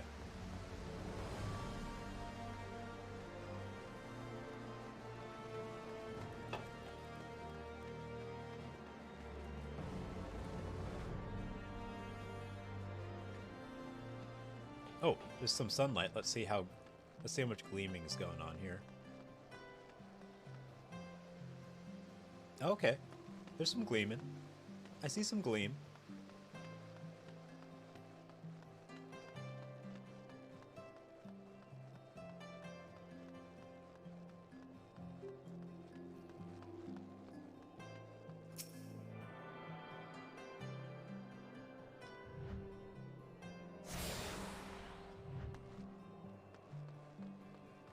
Sort of gilded spikes with more spikes coming off of them. Alright. It's gleamish. A dark spectacle. Oh no. What's your sign? Oh no. Wait, is that astrologian? Is that what that unlocks? I don't understand. I need to look into these at some other time, I think. These purplish markers with a plus sign, those unlock something or involve some like gameplay mechanic. Could be just unlocking a dungeon. It could be unlocking a whole different like thing in the game. Who knows? What is this?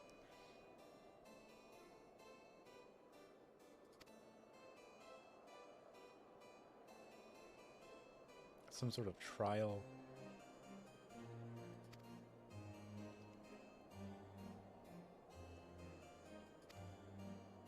Oh, there's some sort. Is this some sort of like dueling? Oh, here we go. A Dark Knight. Oh, actually, that's a thought. So, like I said earlier, one character can be many classes. I've been looking at Like, I would still be a tank if I started playing as a Dark Knight. If I started playing as Batman, Sword Batman. If I started playing as Gothic Sword Batman, I could still be a tank.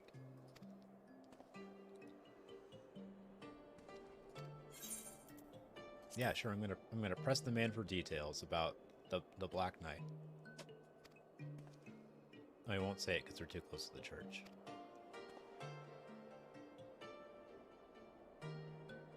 Wait, what? What? Steel Claymore? Yeah, okay. I guess the Dark Knight starts at like level 30?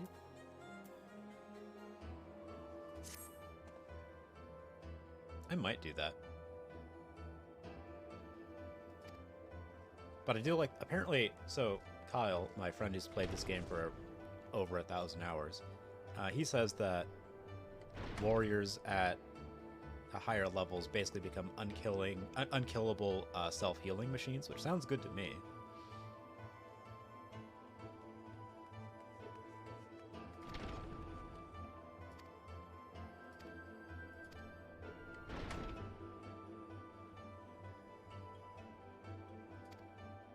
I guess I'm gonna go learn how to be a Dark Knight. Let's go become Batman. Why not? It's not like I have to, like, stop playing this character to do it.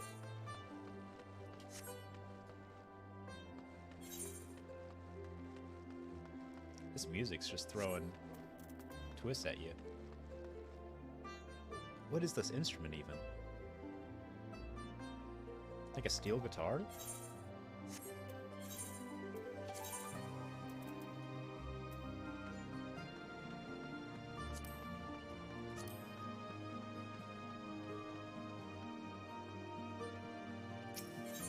It's got sort of a MIDI quality to it that I actually really like.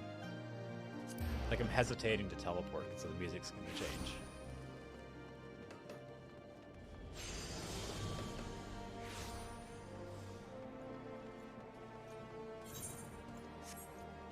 It sounds like a lot of this music sounds like rousing scenes from an anime. Which is really good, I guess, for immersion. Because the game is basically like an anachronistic. The Final Fantasy universe, like, this is Final Fantasy XIV. There have been more than 13 games prior to that, and there's been a few after. Completely time anachronistic, like, all technologies at all times. Like, you've got like, holograms and claymores right next to each other.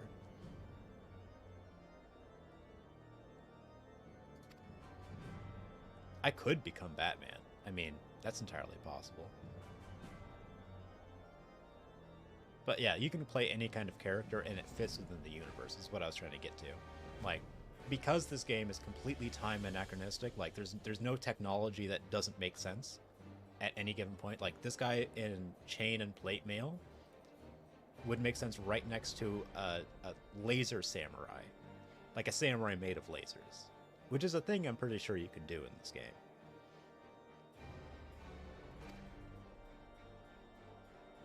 In fact, Laser Samurai is a good summary of the kind of technology that you can expect in this game. Like, it's still going to be swords mostly, but sometimes they're laser swords. And, like, yeah, you can ride around a horse, or you can ride around in a... You know what? I'll show you the car. But first I have to absorb the essence of Batman here. But I recently got a 4-seater car in this game. Like an actual car. Like a car.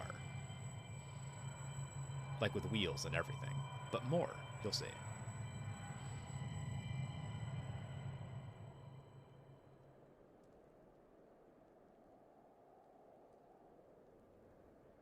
Uh-oh.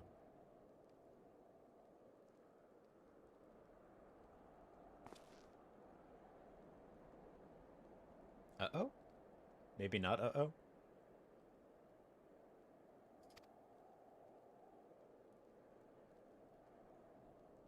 Moaning in my sleep and sweating buckets.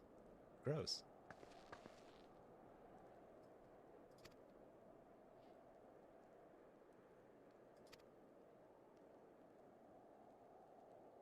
How about you? You touched it yet? That couldn't have felt good. Touched what? What did I touch? What didn't feel good? What's going on here?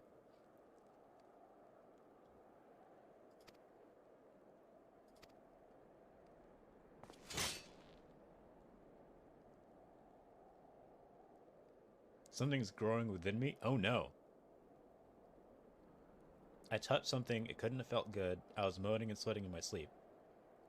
I've either been infected with something, or I'm going through some anime business. I imagine it's some anime business.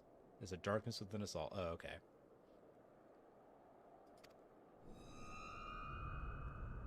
Does it give me glowy eyes? Wait. Wait. Can I get glowy eyes? By being a Dark Knight? Is it like static glowy eyes? Hold on. It's gonna look choppy for a second while I open up a search engine. Dark Knight FFXIV. Does it give you glowing eyes?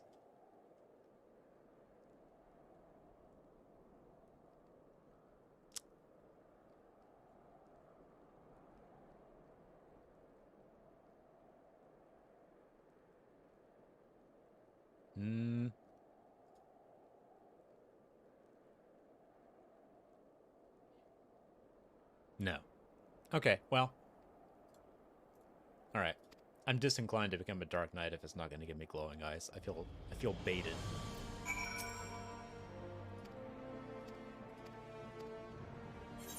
Although, being a Dark Knight dressed in pink and white and wearing rose pink sunglasses, there's something to that. I could do that. I also have a whole outfit that would actually befit that whole theme better.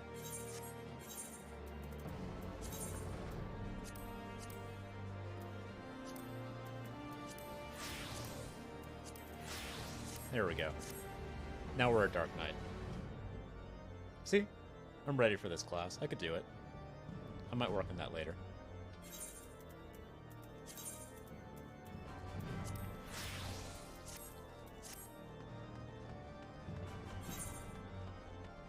So, Machinist.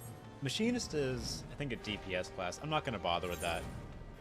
I don't really want to do DPS. That seems boring. Just attack the thing? Psh, no. Alright. Edmund or Tempson Manor. Where do I go? To the last vigil. Okay.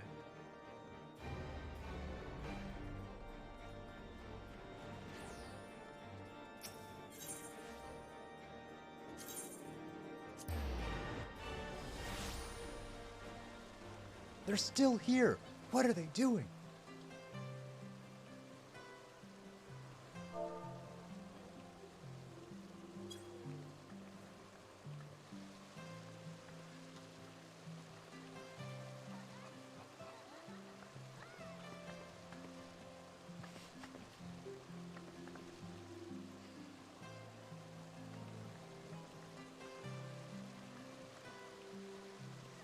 All right.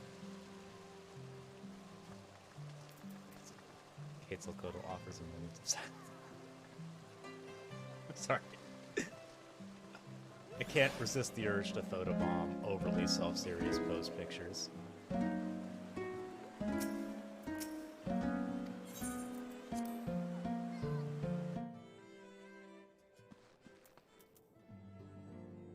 This is very fancy.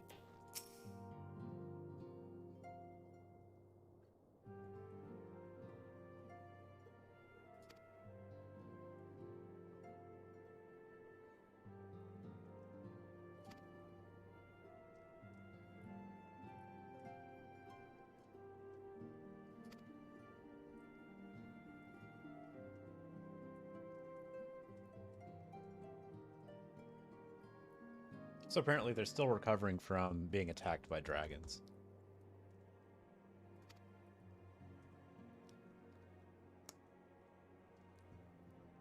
And Alphino is volunteering us to help.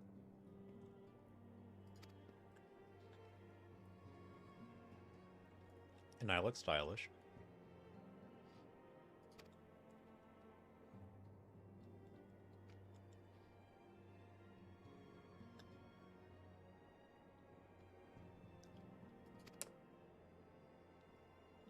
What do you guys think? Should I have white boots instead of pink boots?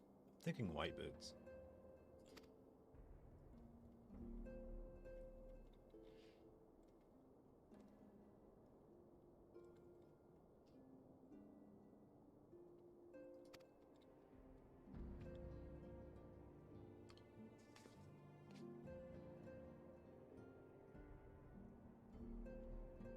It's amazing how much text you can have without really communicating anything.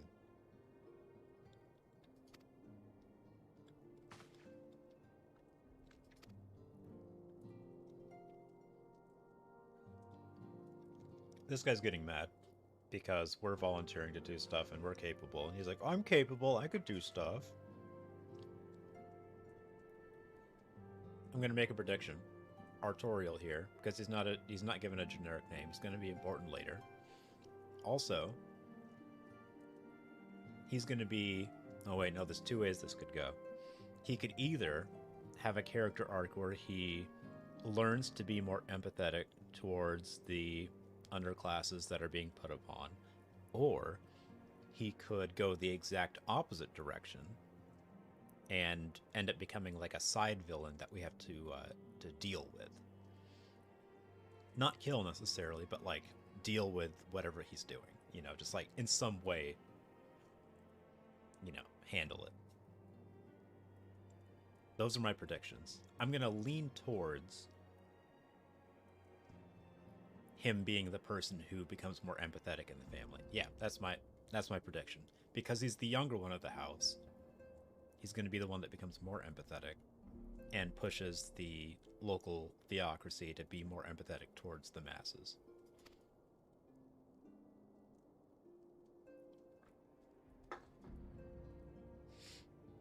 And this guy's going to help.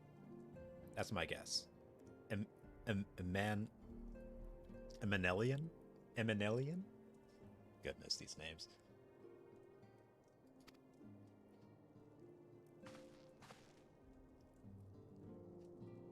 This guy's gonna do something terrible. I can just tell. Look at his face. Look at that mustache. That is not the mustache of someone who's gonna do good things in the world. No one who has this mustache has ever done something good. Not in fiction, anyway. Look, he's even being... yeah. He's getting caught up in, like... What's the word I'm looking for? Pomp? Man, I can't think of the right term for that. Manners? But manners isn't the right term. There's a specific term for, like, the kind of behavior and manners that you're supposed to portray in, like, extremely regal settings, and that term's escaping me.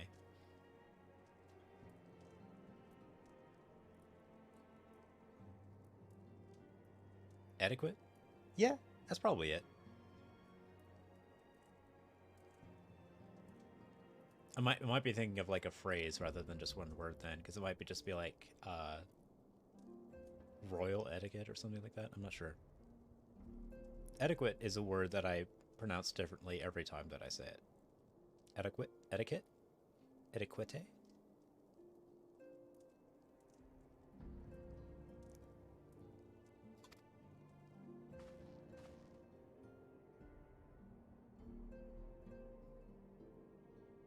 Mistress Demira. See, I feel very good about the name that I chose. Thank you, Dark Souls. Dark Souls, by the way, let me shake the camera a little bit more. Dark Souls, by the way, turned 10 years old today. So happy birthday to Dark Souls. Let's all say happy birthday to Dark Souls. And also, it's the day before my birthday, which I'm just gonna draw some sort of link between the two in my mind and make that about me. Dark Souls birthday 10 years today, and right next to my birthday, so that's obviously significant for some reason, because I like Dark Souls. So, because I am the main character of the universe. It is not just, obviously it's not some sort of coincidence. My birthday and Dark Souls' birthday are back to back, because it is foretold that it is the best game for me ever. I don't know. Apparently we're going to help them do something.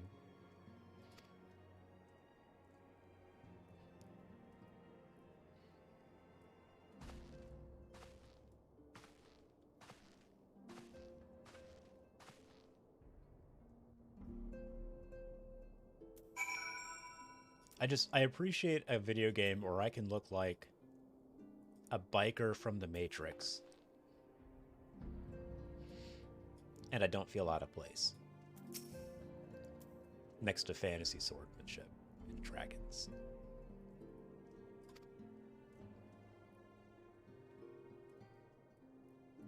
Yeah, here we go. Yeah, we're being put to work to do something.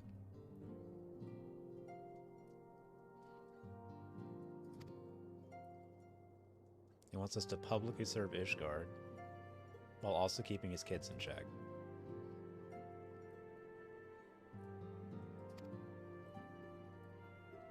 Am I going to have to, like, attack or stop one of the princes from doing something terrible? And that's going to get me in trouble? I'll bet that happens.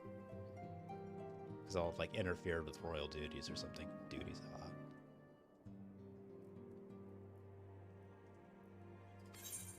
Alright, give me a jester hat. Wait, do I want a jester hat? I wish I could wear these man.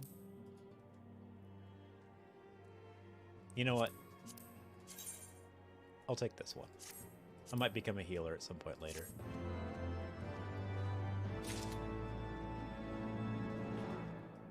Oh no, 2 quests. One from Emelanian and one from Artorial. What you got? He's in high spirits, but trouble is in store. Okay, yeah, that does make sense. I don't imagine there's anything that I'm going to do for the first several missions with, like, a couple of princes that's not going to involve me, like, trying to stop them from doing something terrible.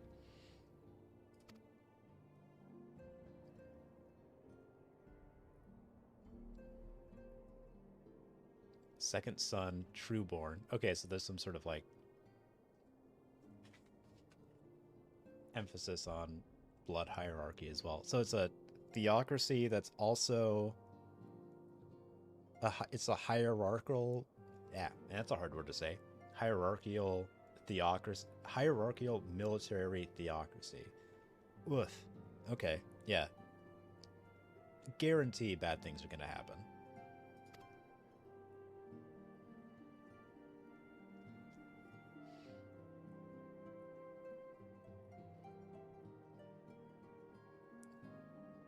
What ill fortune to be born second in a society where eldest inherits all. Yeah? So you're going to do something subversive. Oh, very clearly, actually. Who could be satisfied subsisting on a meager allowance forever overshadowed by their sibling? Okay.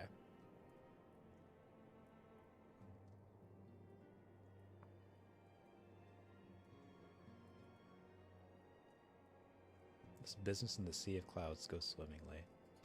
Do you have a legend? Goodness gracious. I'm going to be this person's PR agent.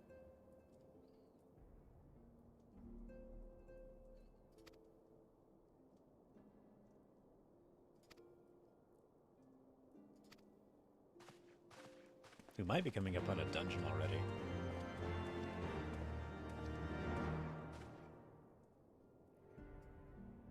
Because I'm going to go to the Sea of Clouds. Should I do that first or take this quest next? I'm going to take this guy's quest next.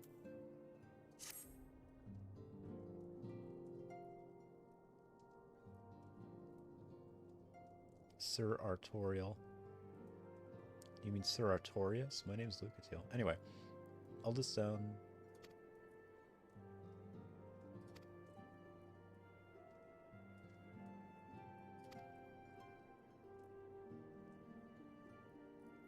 I'm going to help his friends out.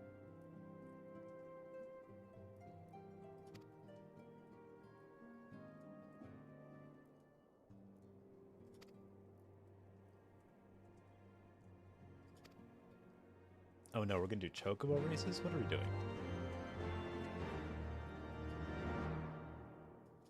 I think we're going to be doing Chocobo Races.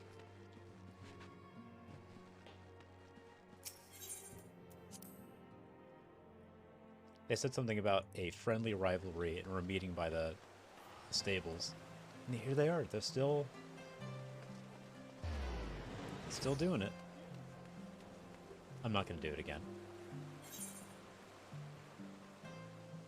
Who's this? Onwards and upwards. I'm going to help out the younger brother first, because that seems like it's going to be the spiciest story. Or it's going to be the story that gets the spiciest the fastest. The older brother's doing some sort of, like, dick measuring contest with some of his peers. But the younger brother's trying to do something sketchy, so we'll figure out what that is first. Also, it's taking me to somewhere that isn't this city.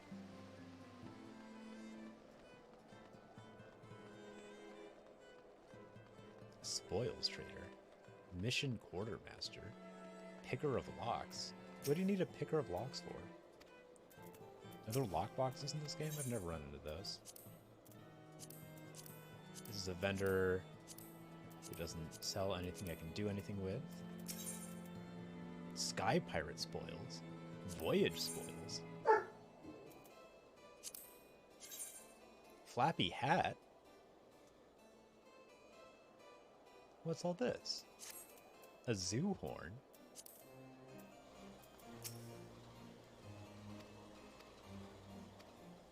Okay. Well.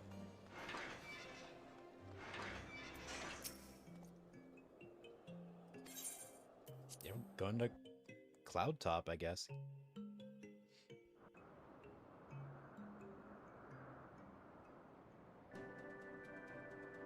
Okay, well this is some Minecraft-looking business. The Sea of Clouds. Oh, it is actually in the air. What?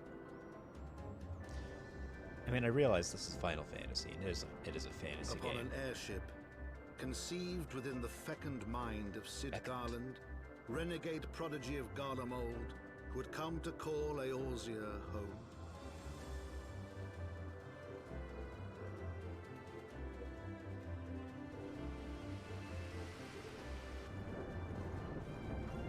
I don't know what fecund means.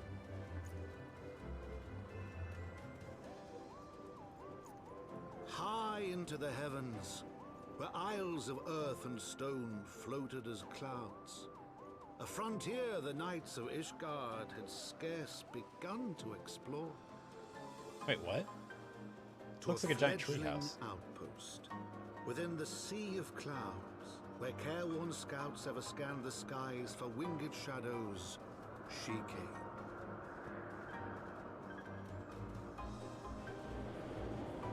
Oh, I am the she who's arriving here. Okay. This is narration about me. It's so weird to have a narrator talking about you in the third person. Alright, but anyway, as I was saying, this is a fantasy game. But thus far, they haven't had too many floating rocks. Those are some... Okay. Very floating rocks.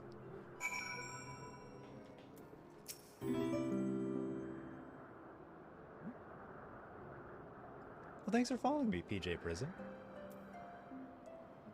It's nice to have you. Just floating aetheryte crystal? Is it all just aetheryte crystal? Yeah, I mean, that's all that's been floating before.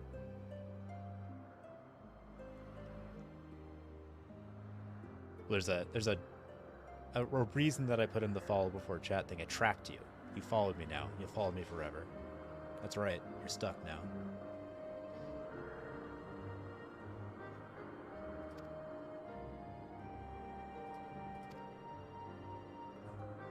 There's a garrison here, and I'm just following his lead. What about Jaumenfrest over here? What's his story? Oh. NPC dialogue. Okay. Okay, well. I hope to hear more from you later, Jaumenfrest.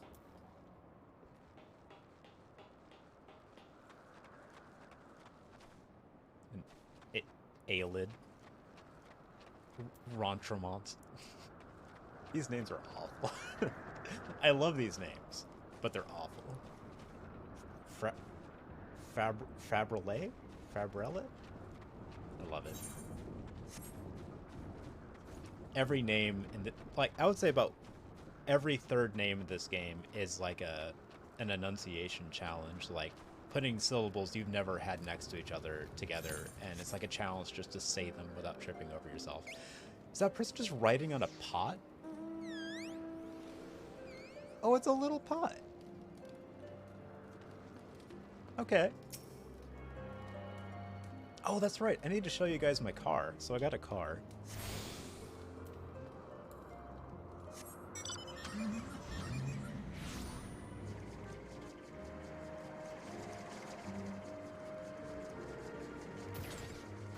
And it jumps, but with explosions. But no, wait, it gets better than that. Hold on.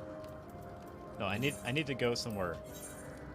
I need to go somewhere else really quickly to give you the full effect of what's happening here. Let's see. Closest is probably going to be Mordona. Right? No. Coerthus. Yeah. Right here. We'll go to Camp Dragonhead, and I'll show you the real magic behind this car, and that it is also... Suspenseful pause. It is also...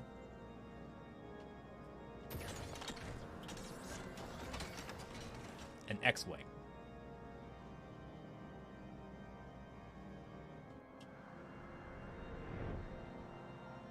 It's a transformer.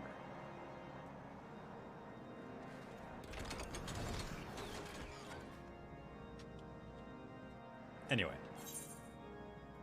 I don't have flying unlocked in the place I was just in. That's why I had to transport to do that. But still, it's pretty good. Right? They really spoil it. They, like, unironically, they really spoil you in this game with the amount of cool stuff that you can just sort of do. Like, this car, they have a cash shop where you can pay money for mounts and items and fashion and stuff. That's where I got the motorcycle. But this car you can just get in the game with like pretty minimal effort. And it's just there. It's just a thing you can get, you know. If you want a sick car that turns into an X-Wing, you can just get a sick car that turns into an X-Wing. Also, it's a 4-seater, so your friends can get in there. And it's like pretty richly detailed too. Like you can even see the like speedometer and tachometer and stuff. It's got a radio. You can actually see the radio. Anyway. We're just gonna cruise our way over there. Oh wait, I don't have the whole map. They've introduced map fog. That's a new mechanic. You used to be able to see everything. Like the lay of the land without actually going anywhere. Okay. I guess we're exploring. This car seems slow. We're gonna go to the motorcycle. It's a little bit faster.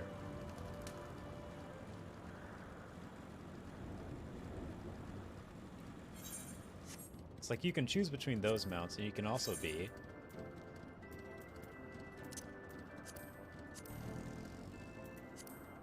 on a Chocobo, or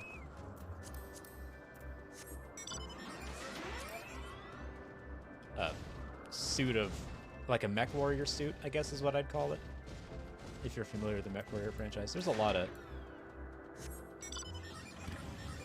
in this game. Like, over a decade's worth of content. Gallicat. Wait, what? Meow? Is that a bat? Cat? Is that a cat bat? Hold on. That is a cat. That is a cat bat. I'm being attacked by a cat bat.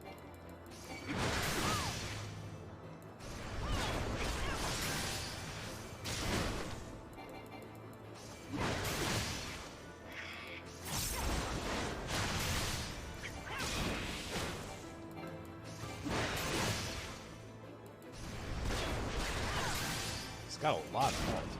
Wow. Like, I'm level 56. I'm like 6 levels higher than this character. I should be just blasting through it. This bodes interestingly. Giant flowers, big artichokes.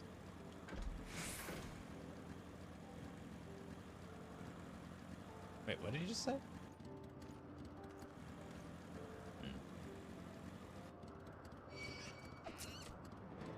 Big bird.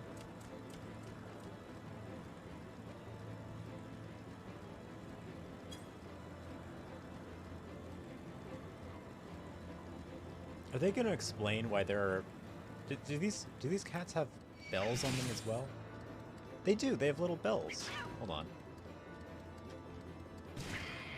Yeah, there's like a little... There's a little bell on them. They've got like a harness. Do they actually have wings, or is that something put on a cat?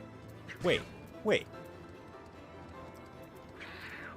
These are cats that have bat wings on them, not bat cats. These are cats who have been given a flight suit. And they hurt a lot, too.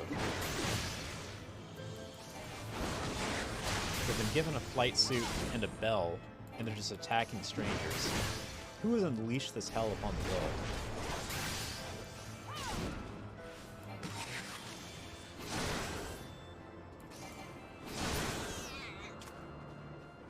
I feel bad. I just killed a cat. What are they...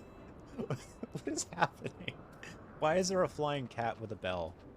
Why are there multiple flying cats with bells? Why is that just a thing that happens here? Is there an explanation for that, or is that something I'm just going to have to deal with?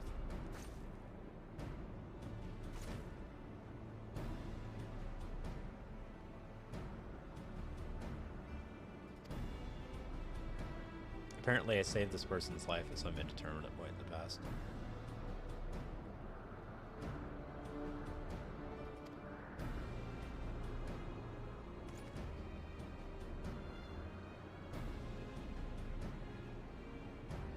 And this guy's talking her up.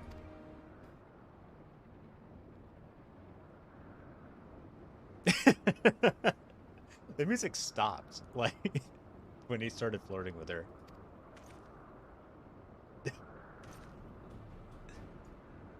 Alright, the writing's already significantly better than it was before.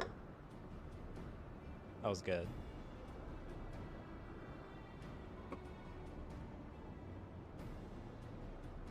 She just got short with him for interrupting her.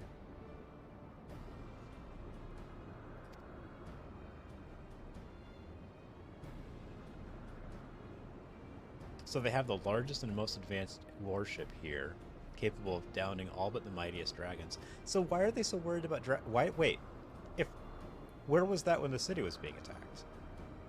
Oh, but it's undergoing repair. Is that why?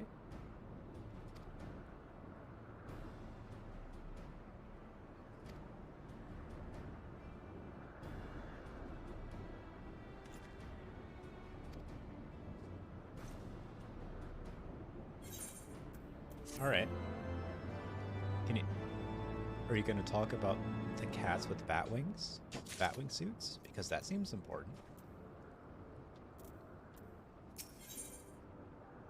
I can get new pants, though. Hold on. What do these pants look like? Those are pretty good pants. Not going to lie.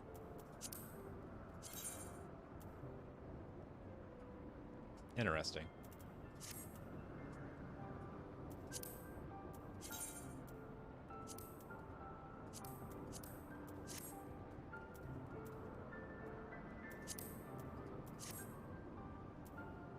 I'll probably get those pants.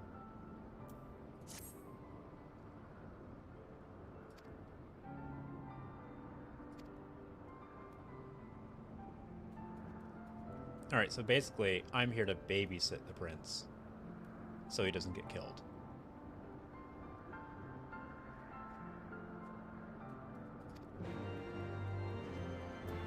So the way I'm helping these people out is that they don't have to spend resources on babysitting him. I'll do it.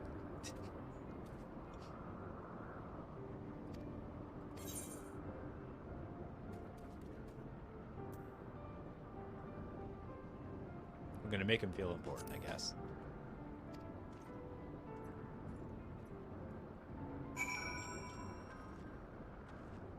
I may have had it backwards.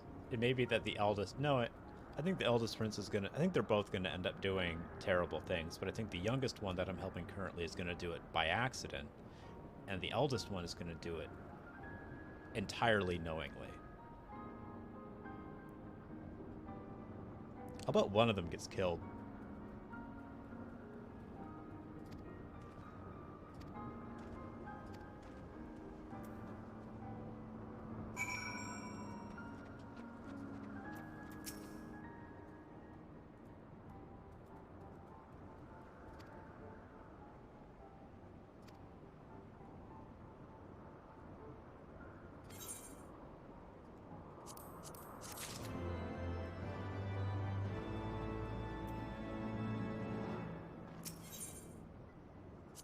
Oh, what are these pants?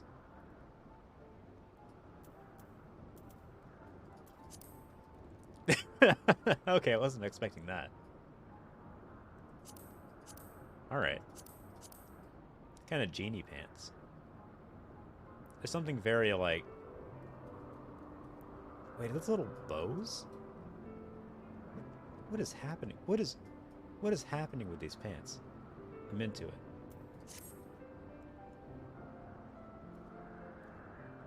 Part warrior, part fashion judge. Okay, so actually someone else is going to babysit that guy.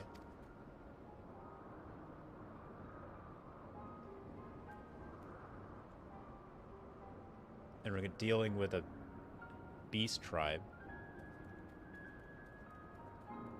of which there were at least 6 previously. Now this is a 7th. Apparently it's like a bird person. I hope one of them's an attorney.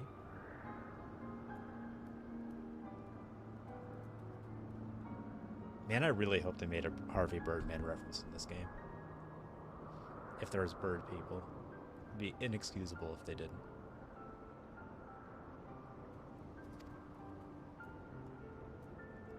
Apparently, there had been peace between the beast tribes and these people before, and out of nowhere, the beast the Vanu, the beast tribe started attacking.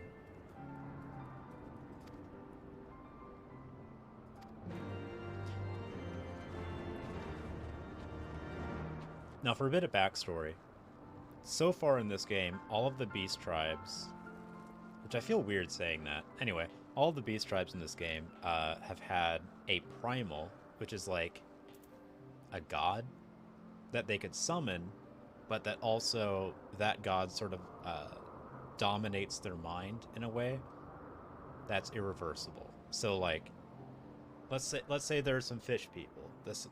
And the fish people, they summon their own fish god, but that fish god also takes over the fish people's brains. And you can have your brain taken over by other fish people who have had their brain taken over. Come to think, it's very difficult to explain, because as I'm trying to explain it, I realize I either don't understand it that well or it doesn't make a lot of sense. Like, I don't feel like that part's been explained very well. The whole, like, mind domination thing. I think it was just an excuse they came up with to justify you killing them. Because it was, like, an irreversible thing where they become slaves of the primal. Yeah, that was just a reason to kill them without remorse. Okay. Anyway, so these beast tribes, they all have a god they can summon. I feel like they're about to introduce a new one. Because usually when they start attacking... I don't know what to call them. Non-beast tribes? Usually when they start attacking people, they've been taken over by the influence of some sort of primal.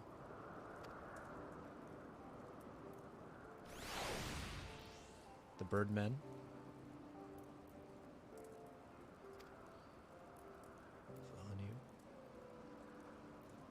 I was just supposed to kill him. Okay. Goodness. It's like, hey, if you see any of them, kill them. Alright. Brokering peace here, I see. Really, making sure we can reestablish good relationships with these people. I'm just gonna go murder him. It's fine. It's fine. I'm just gonna go murder him. It's no problem. It's not like just the main character. Just supposed to be one of the good guys, that's all.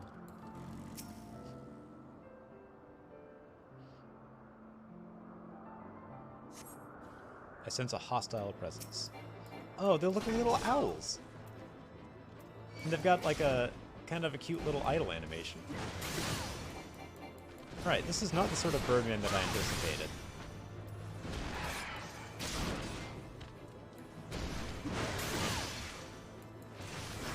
Let's get a good look at it. Huh.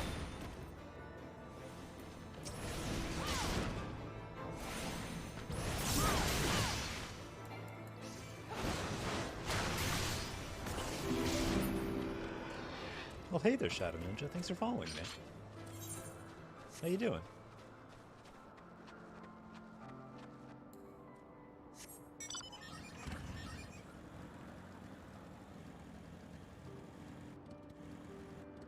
Wait, what is this? Welcome to Heavensward. Oh, thank you. It's immediately better than a Realm Reborn. It's much easier to take seriously. I'm still trying to figure out what this guy is. What is... It's hostile. Best expansion if you're a Dragoon. Yeah, apparently, so something I didn't know, actually, I guess I just...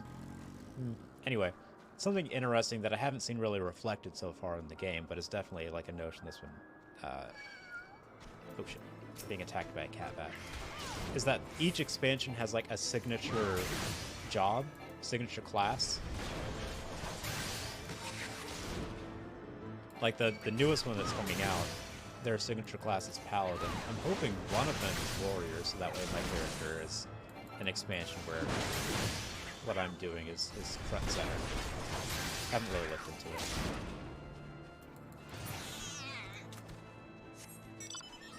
Oh, okay, I really want to get a better look at these guys. What is going on with this?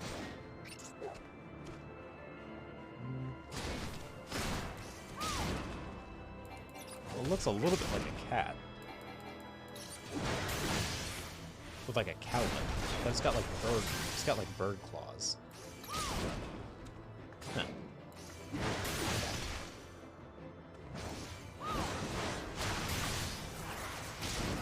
Stormblood cinematic is Monk the Samurai, but Samurai's the main job, and Stormblood and Shadowbring is his Dark Knight. Gunbreaker and Dancer. Okay. I was looking at Gunbreaker. Have you played a Gunbreaker? Because it's another tank job. I was looking at Dark Knight and Gunbreaker, which are the other tank jobs in this game, or some of the other tank jobs.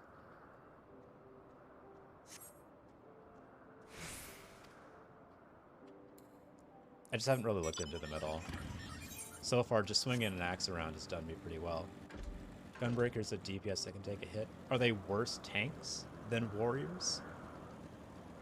Are they just as good tanks? That's my real concern. I don't want to be, like, less useful in the party, you know? I don't want to be, like, the bad choice. They are an amazing tank? Okay. I'll have to look into that then. I think I might actually have to buy an expansion to do that, though, because I don't think I can become a Gunbreaker unless I own Shadowbringers or the other one, Stormblood. Probably Shadowbringers. Yeah, I don't own the next two expansions. I pre-purchased Endwalker, and that will give me the next two expansions, but that won't happen until November. And I'm pretty sure that by November, I'll have already finished Heavensward. So I'm gonna probably spend another like $40 to $80 on this game just to play the rest of it. Main account Crystal Data Center. I don't know where I'm on. Zalera? I think Zalera might be Crystal. I'm not entirely sure. Hold on. I can look it up. The video game's gonna look choppy for a second because it runs poorly in the background.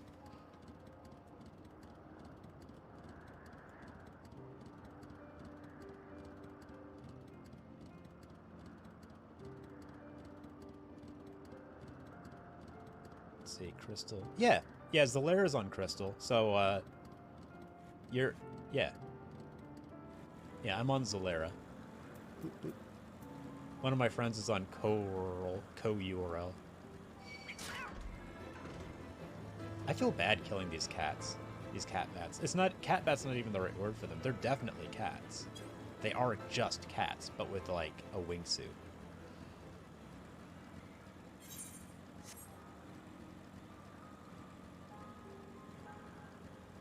Alright, so I killed some owlmen.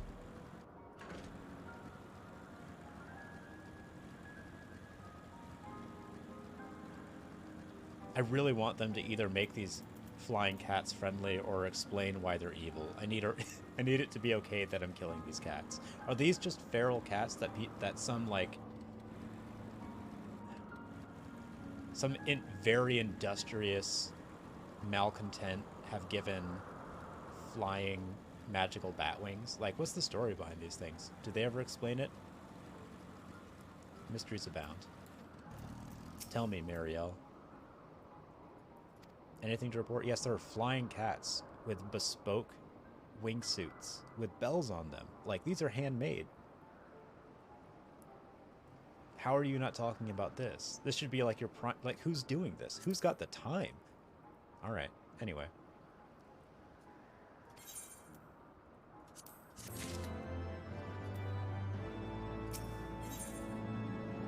Ooh, new boots. Those are some boots. Look at those boots. Wow.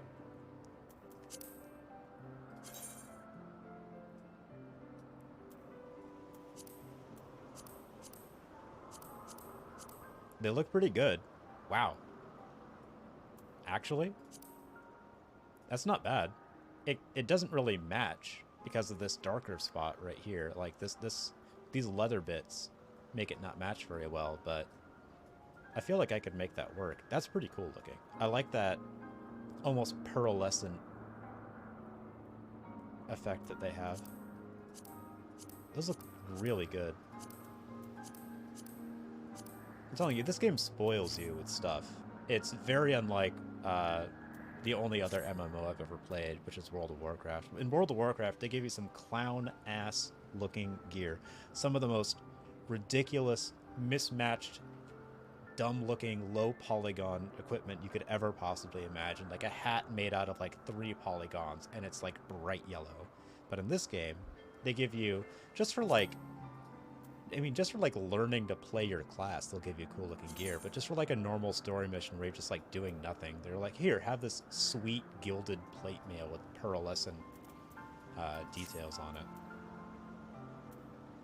This game is built around fashion. This game was made for me because I'm the main character of the world. I'm telling you.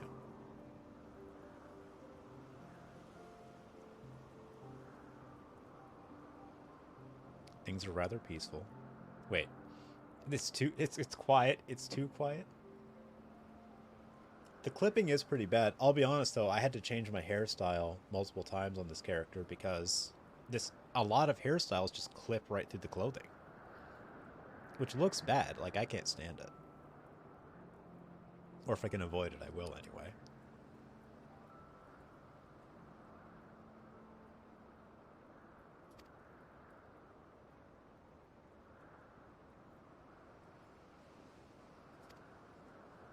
It's so quiet here that no one gives it any sense of urgency. Interesting.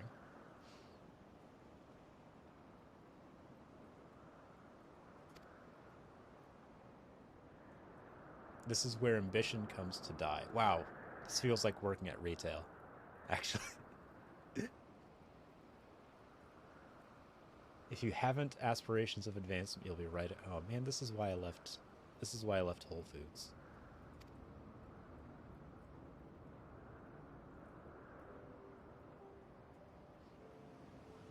Oh, I'm gonna go run around and psych him up.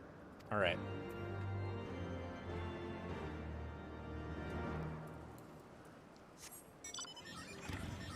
There are entire like story quests of this game where what you do is you run around, you're like, come on, get pumped.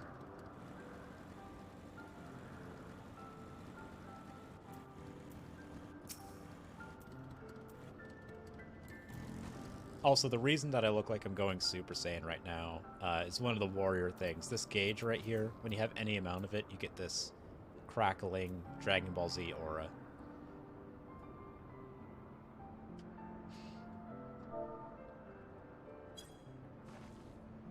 Psyching him up. Is it the Horde? Wait.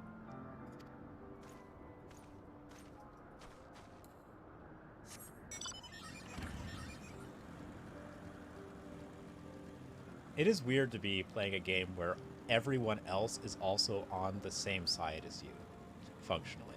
Like in World of Warcraft, it had like the Horde and the Alliance, and so you picked one side of that, you know, some off and on faction conflict, and you were basically like permanently, like you were locked into like Horde cities or Alliance cities and some shared cities.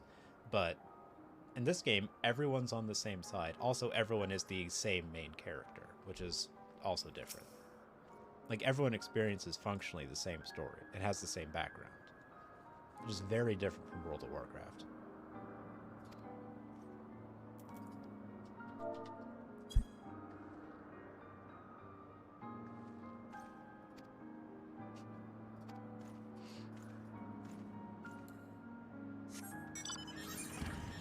I'm not sure if I'm really psyching people up as much as I'm freaking them out. Like, just running up to them going like, get pumped! And they're like, what are you doing? Okay, pumped.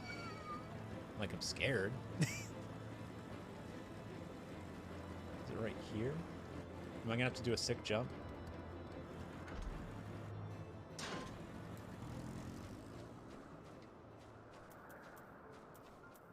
Oh wait, am I gonna psych him up? But this is the prince boy. Get pumped.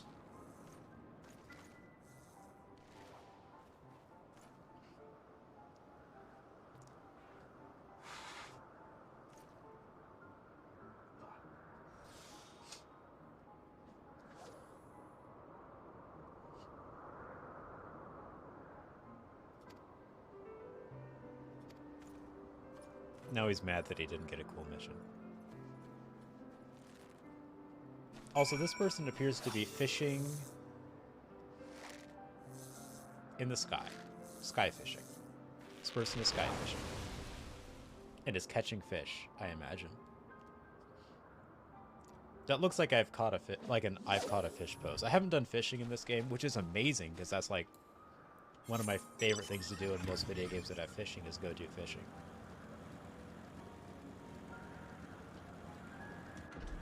I'll have to get into it. But I really want to... So, who's online right now? Winter Raven. Alright, anyway. So that's Holly. JJ is the farthest in the story, and I'm trying to catch up to him so we can do dungeons and stuff together.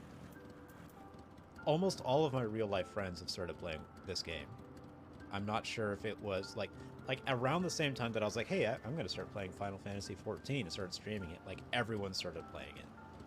And then I stopped playing it for, like, a month. So now I'm playing catch-up with all of my friends who started playing the game.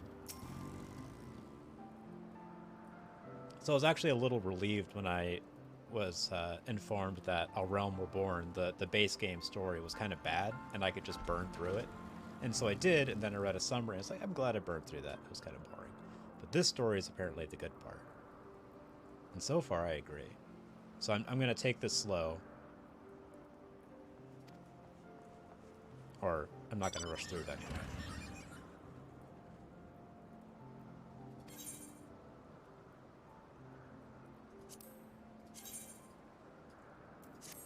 It's just some nice boots. I'll take these boots.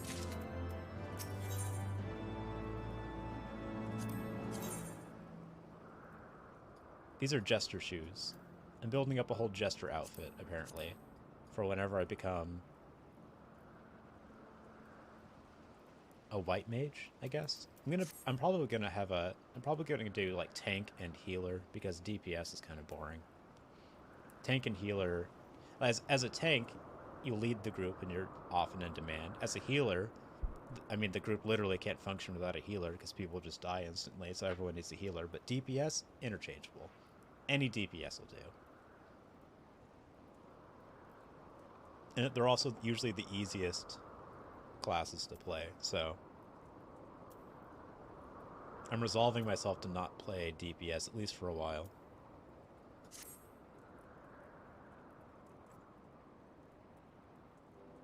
I may take Shadow Ninja's not advice, but anecdote into consideration when talking about Gunbreaker class. I might try that out. It seems like it'd be cool. What do you think? Like, would it be any more out of place for me to have a giant gun sword?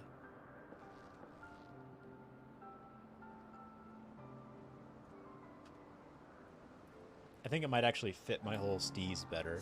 I started bringing the word steez back. But anyway, I've got a motorcycle and a car, and I look like an anime biker. I feel like a gunblade works really well, actually. You know what? I should really look into that. But then I'd have to buy that whole expansion. I have to pay like $40 just to do that. Quick, everyone tell your friends about me, and then have them tell their friends about me, and have everyone subscribe and follow, so that way I can buy the expansions. I could be a gunbreaker right now. If only I was famous.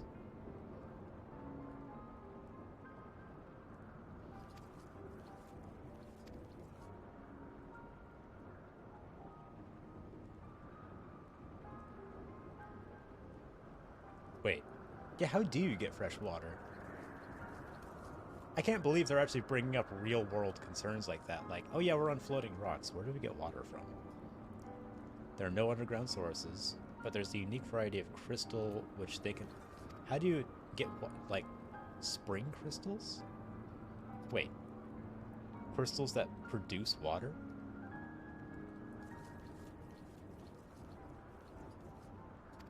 Okay. Alright. Well...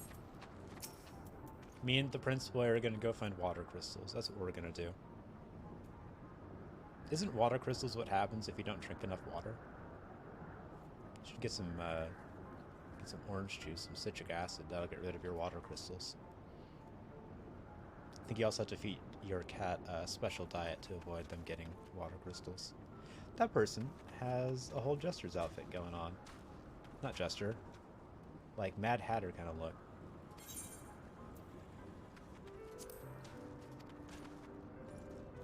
Come back here. Hold on. I want to. I'm gonna look at your card outfit. What's going on here? Mad Hatter business. Ah. It's very difficult to control this camera, actually.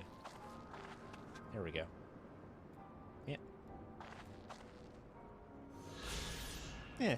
Mostly the hat, if anything. The hat was really doing most of the work there.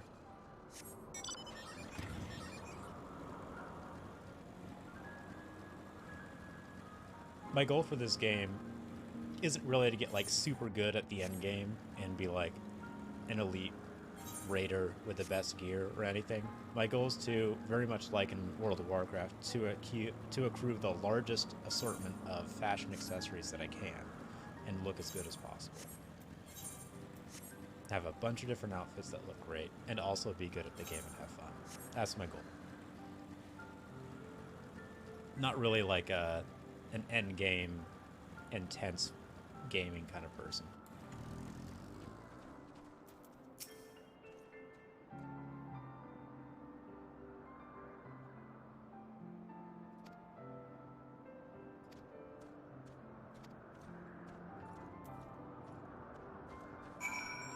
Search for a spring crystal. Wait, is that a flying fish? I think it is. Oh no. That's wait. That's like just the head of an axolotl is what that is, right? With those little fin things? That is like just the head of an axolotl.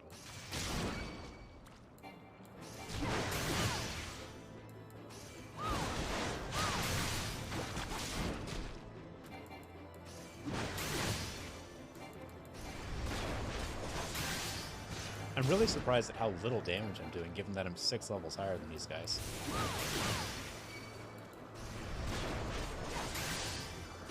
To give perspective, you can only be up to level 80, so the difference between 50 and 56 is like, you know, pretty significant.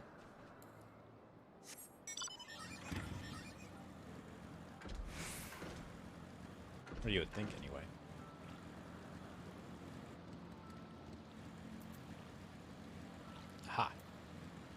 water crystal.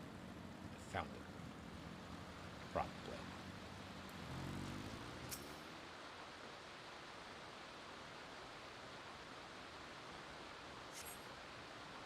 Oh, not a water crystal. Okay, well, fine. Rude. That is a big clam. I'm going to do a ramp on this clam. Hold on. There we go.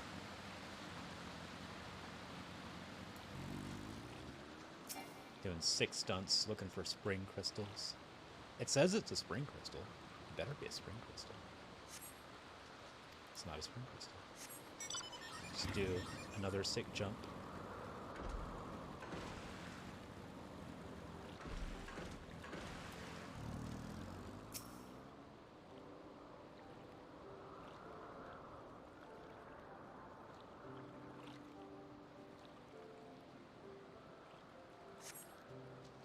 Aha! A water crystal.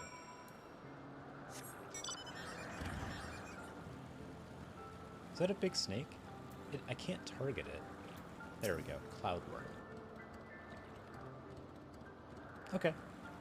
We're gonna leave that alone. And Akono don't.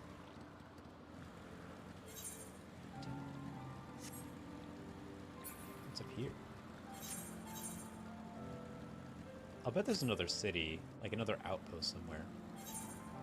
This is a pretty big map. Yeah, here we go. Up here. Uh-oh. Uh-oh. That was a much larger fall than I anticipated.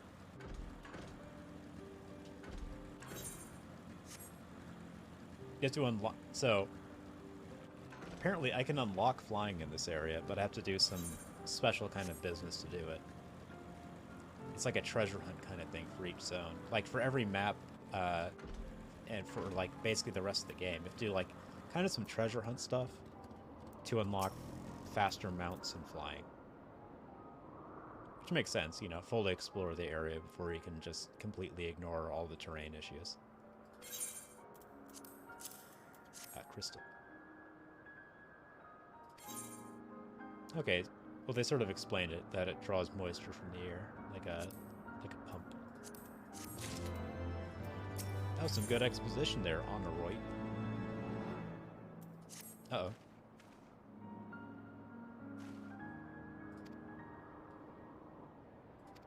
We have to go find the prince.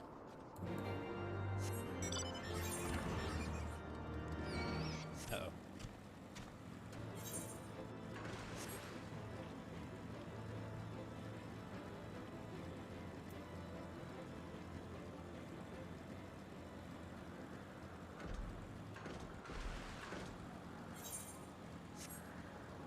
I appreciate that there's not a lot of, like, there's not too much recycling that happens in, like, the models of enemies so far.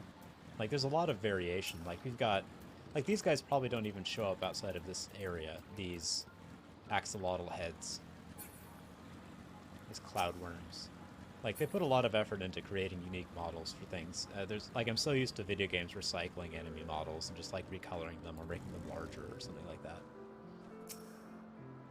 But they seem to have put a lot of work... Like, you can tell just by looking at this game that they put a lot of work into it. Like, the lighting... Like, you can tell that it's, like, 5:30 a.m. in the game right now. Just because of the ambient light level.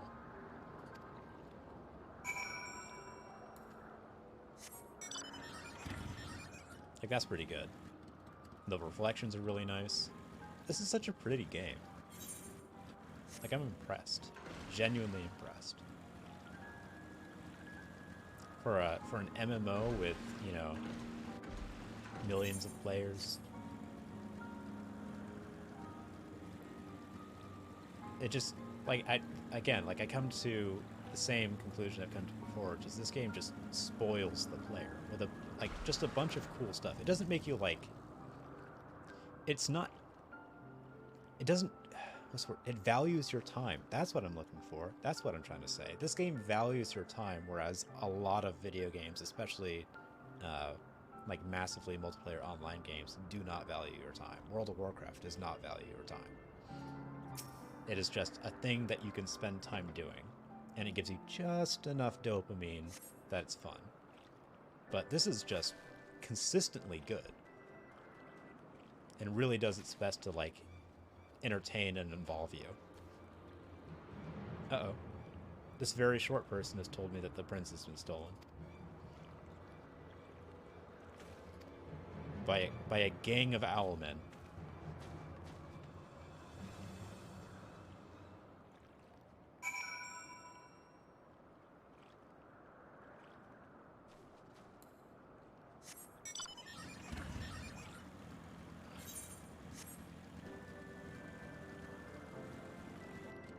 Huh.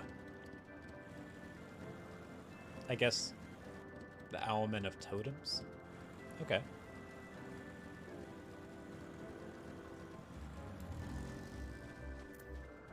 Look at this place.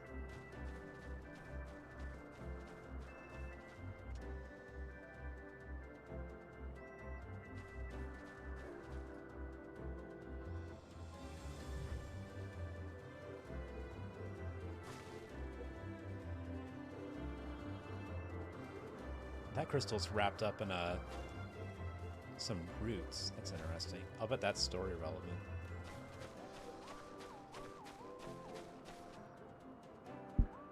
And this is some, like, adventure anime music. What a well-made game. A series of unfortunate events. Let's do it. Oh, I wonder if I can do my warrior stuff yet. Probably. Oh, wait, what's going on? Oh, there's like a constellation.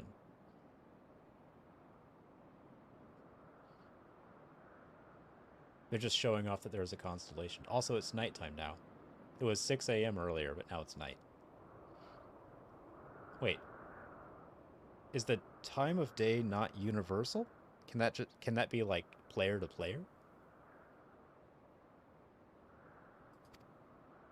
I guess we'll find out. It may just be that it's nighttime specifically for this quest, and it'll resume being daytime afterwards, because it needs to be nighttime for this to make sense. Usually it doesn't matter what time of day it is. Yeah, I've spent like 200 hours in this game, and I still don't... Actually, like 150 hours, and I still don't know like how daytime and nighttime work. Whether it's universal or like character specific.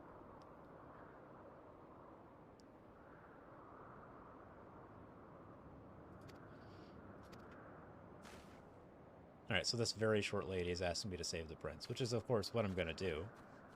It'd look pretty bad if I went out with the prince and came back. It's like, oh, he's dead. Some birdmen grabbed him. Anyway. Duty commenced. Got a time limit. And it doesn't show me where he is. And I'm doing it by myself. Alright. Oh, but they're super weak. Okay.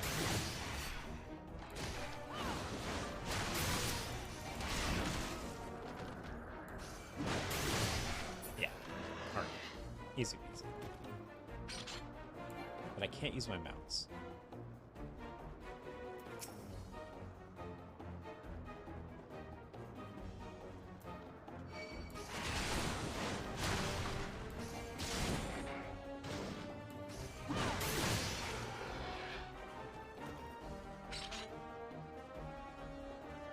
Okay, it's still 7 a.m. It's just nighttime too. It's 7:21 a.m. the middle of night.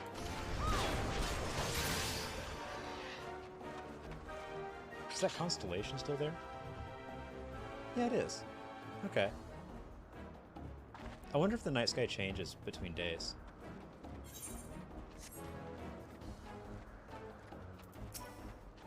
I don't even know where to go.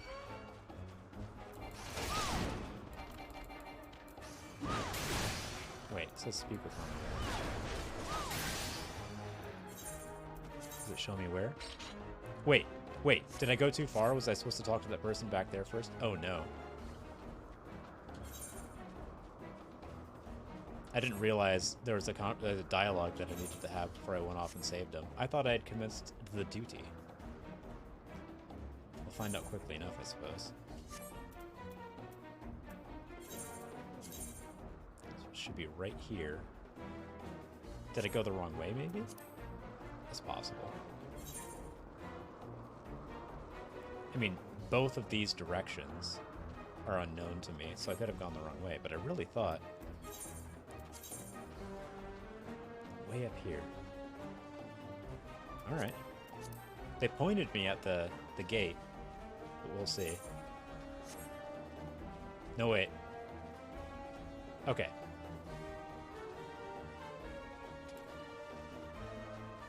I was going the right way. There's an inconsistent level of hand-holding in this game. Not complaining. Just noting.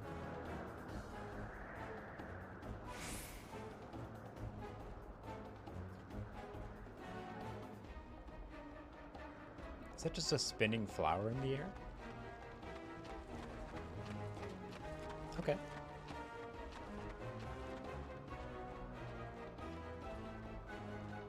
Do I have to kill these guys? I thought I was supposed to be sneaking past them, but it seems like I'm more like murdering past them. Yeah, I guess I'm murdering past them.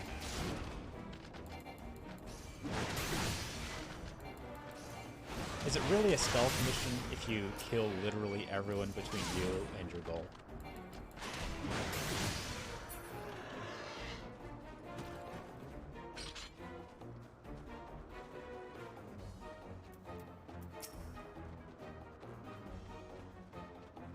There's a tower over there.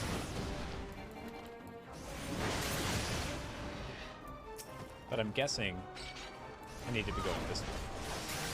There's a bunch of enemies. This is where I can do the most murder. Yeah, here we go. Alright, they're gonna... Yeah, he's over there, apparently being cooked or something. Yep.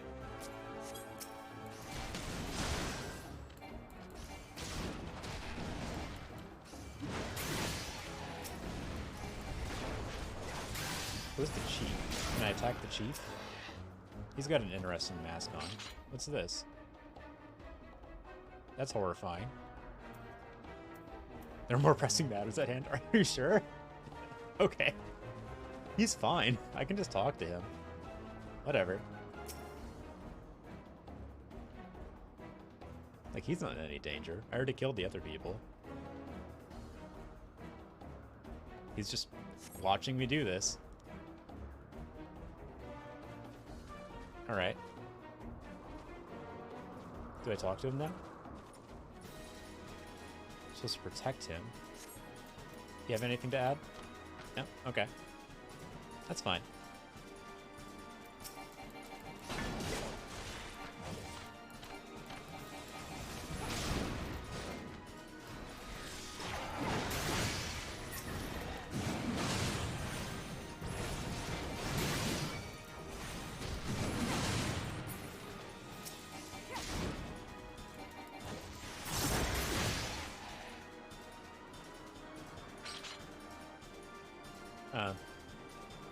Oh, I guess I have to wake him back up or something.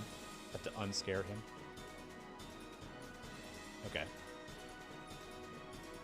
Oh no, it's an escort mission. Oh no. Alright. Well, hopefully he doesn't run directly into them. Where are you going?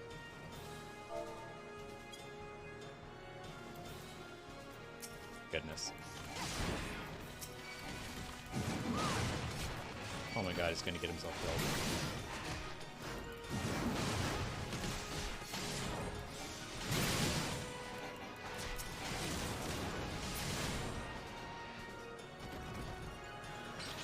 Alright, I guess we're clearing ahead of him.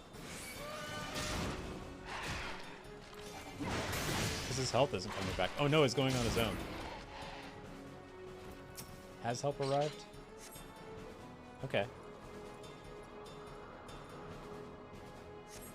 Where's Harshafont? Who's talking?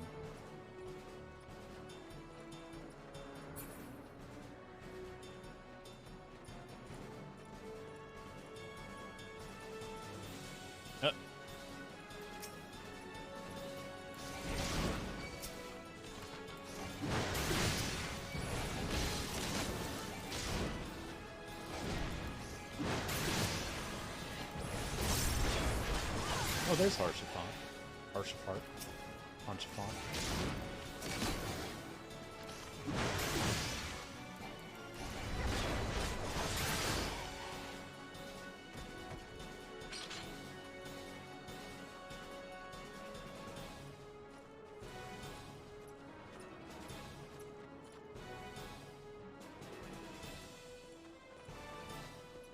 This way, quickly. Yeah. Faster than a light jog. Let's go. Duty complete.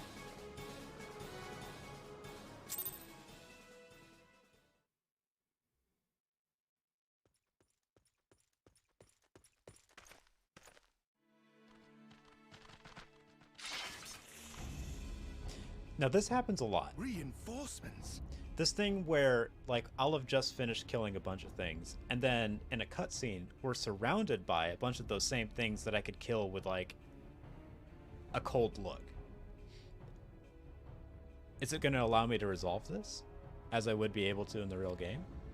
Or are we going to pretend this is, like, some sort of terrible Anger threat? of Honu, chief of mighty Vondo, roils like blackest storm clouds. This feels like it's offensive.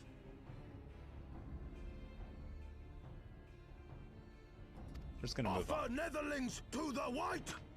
Cloud sea swells and he comes. All right.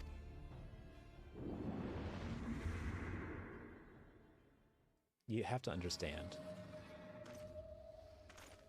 A lot of Japanese anime adjacent media is kind of racist. If not overtly. This is subtle. That is cool. This sky whale. Is this why they're attacking? Is this their primal? Because I want it as a pet. Can I have that as a pet?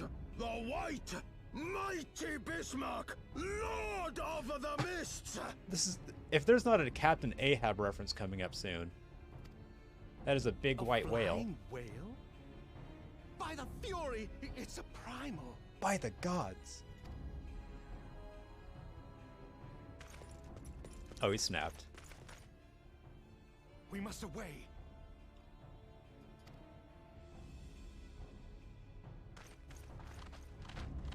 Okay.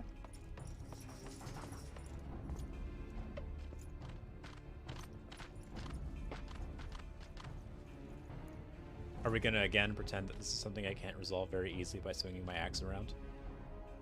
Damn!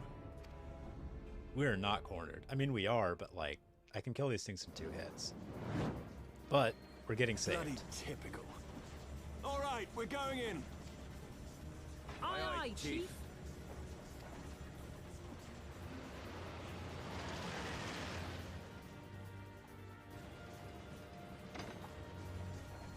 All aboard!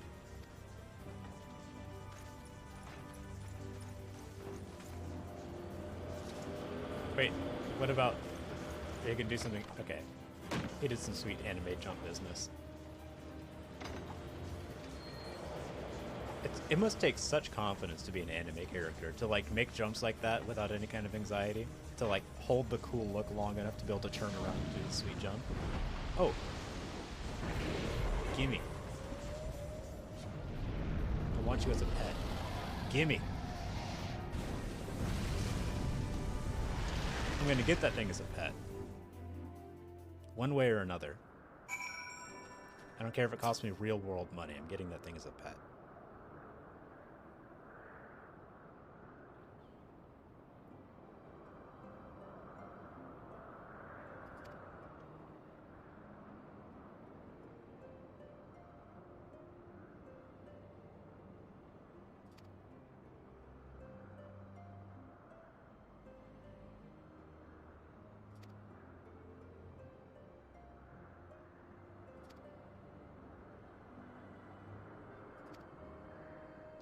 Basically, this guy just happened to be in the area. Okay, I'll take it. He just happened to be in the area at the exact time that we needed to be saved. I'll take it. I'm not complaining.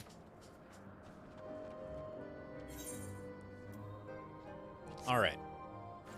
It has been 2 hours and 50 minutes. I'm getting low on light with which to walk my dogs. We are going to raid somebody.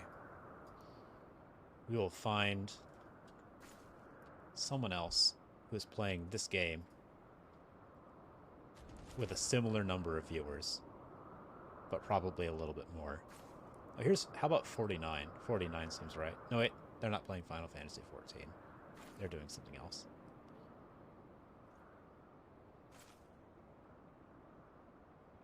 This guy's got 15 viewers.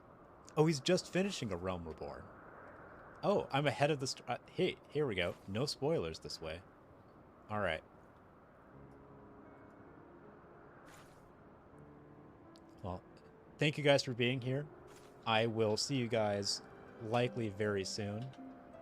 Probably tomorrow on my birthday. Because I'm taking that day off. And I will see you guys probably tomorrow. Wait, I can't raid this channel? What? I didn't know that was a thing. You can turn off Mappo pop-ups. Yeah, you can't raid that channel. Okay. I didn't know that was a thing you could do.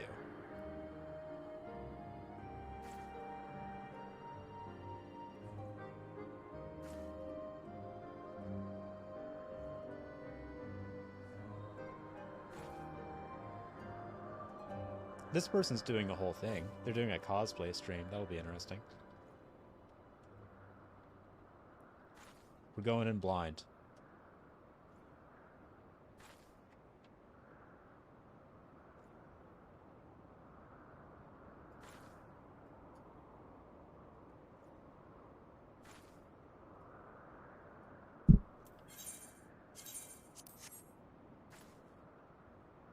Like, you know, easily.